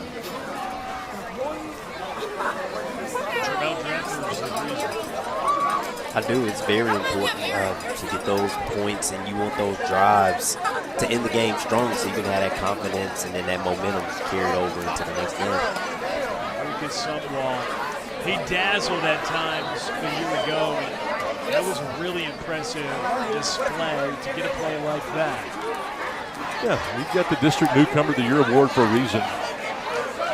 And, I don't care what the scoreboard says. There were a lot of successes experienced tonight. They're going to go back and watch film tomorrow. They're going to be excited. I would imagine that Coach Edwards is going to, a lot of coaches like to stay up late and watch the game back before they go to bed. He may not get to bed till 1 or 2 o'clock in the morning. But regardless of how they do it, they're going to put together the film, and they're going to be excited about what they see, and they're going to improve. You're going to see a lot of improvement from week number 1 to week number 2. And again, they've got Midlothian Heritage coming up next week. That'll be a good game. On the road against another state-ranked opponent in that top 15. That'll be really tough. We'll have that broadcast for you as well on Tradio as the Panthers have their first road contest. Looking forward to that one. Scott Garner on the call for that one. Oh, we'll be ready. We'll be ready. Michael Dixon with you as well in that one. Yes. One game on the docket that I won't be at, but looking forward overall to what Colleyville can do in another tough test, because that is really the name of the game right now. We've hit that point home a lot, but there is a lot to be excited about for the Panthers. If you had to pick one big positive thing for Colleyville out of this game, when you look at the scoreboard, like you mentioned, you watch the film, you break it down throughout the week, but what's your biggest positive for Panthers? I just think it's the timing, the offense, and the execution. I was really impressed mostly with the last 95 seconds of the first half and how Vargas was able to guide the troops, and they were able to play at tempo at times. That'll get better. It wasn't great tonight, but that will get better. His reads were good at times, but he made some bad reads too. Vargas did, but they're going to go into the film room. I guarantee you he's going to get better. So Colleyville is going for the onside kick. A flag flew, went out of bounds. So, minute 42 left. And a 45-yard field goal as well. And that was impressive as well, just to see the special teams operation, which on the punting side wasn't a positive tonight for Colleyville. But getting that field goal on the board in close district games, to know that you have a pretty comfortable distance from 45. He hit that through the uprights, and it had more room to go after the fact. You know you can be in scoring distance, and you don't have to get too much past the 50-yard line to be in a position to get points on the board throughout this season. Legal procedure by Colleyville on their onside kick attempt. But you know, you're not going to face an offensive line like this Anna team ever. This is if there's a better offensive line in the region, I'd love to see it. You're just not going to. So there were a couple of big explosive runs that they gave up, like 60, 70 yards, 2 or 3 of them that I thought were game changers that you're not going to see. Week in and week out. They're just not going to give up runs like that. They just that's not this kind of team. And there were some missed tackles, and they had a hard time run fitting a couple of times. But you're just not going to see, because you're not going to get linemen pushing the defensive line back into the linebackers like we saw consistently tonight. It's hard to get a good read on this front seven by tonight's game, if that makes sense. Coaches always talk about trenches, right? Yes. Trenches, floors, line of scrum. We just got done with the offseason, so all the buzzwords and cliches from coaches, they're all coming out. A lot of them are true, though. Take care of the football, run the football, the trenches, and you don't get a lot of those stats, those touchdowns as Colleyville goes for the onside. Once again, it goes out, another flag will fly. But you don't always see them. We talk about the quarterbacks and the receivers and the running backs and the 5-stars and the offers. Well, most of their most coveted players on their team come from their offensive line. Sometimes those guys can get forgotten about, but you shouldn't forget about them because they made a massive impact for Anna tonight. Not only in the ground game, but Crives did not really have that much duress under him early in the game. When he was operating, he had those quick completions, and he completed over 80% of his passes, while also having 6 total touchdowns. And we talked about Peyton Miller being a 4-star going to Florida. I knew he was going to be good, and you see him right there. Well, he's not out there right now, but he's number 54. He plays that right guard spot. They've got the 2s in there right now. I knew he was going to be good, but I didn't expect him to be that good. I mean, he was just phenomenal tonight. I counted 4 pancakes. I'm like, he had to have 5 or 6. I had to miss a couple, but he was fantastic. And it's interesting when you're the best player on your team, ranking-wise, prestige-wise, and they've got a lot of them, that you play at the guard spot on the offensive line. Just from the offensive line perspective, you thought maybe tackle. You mentioned it earlier.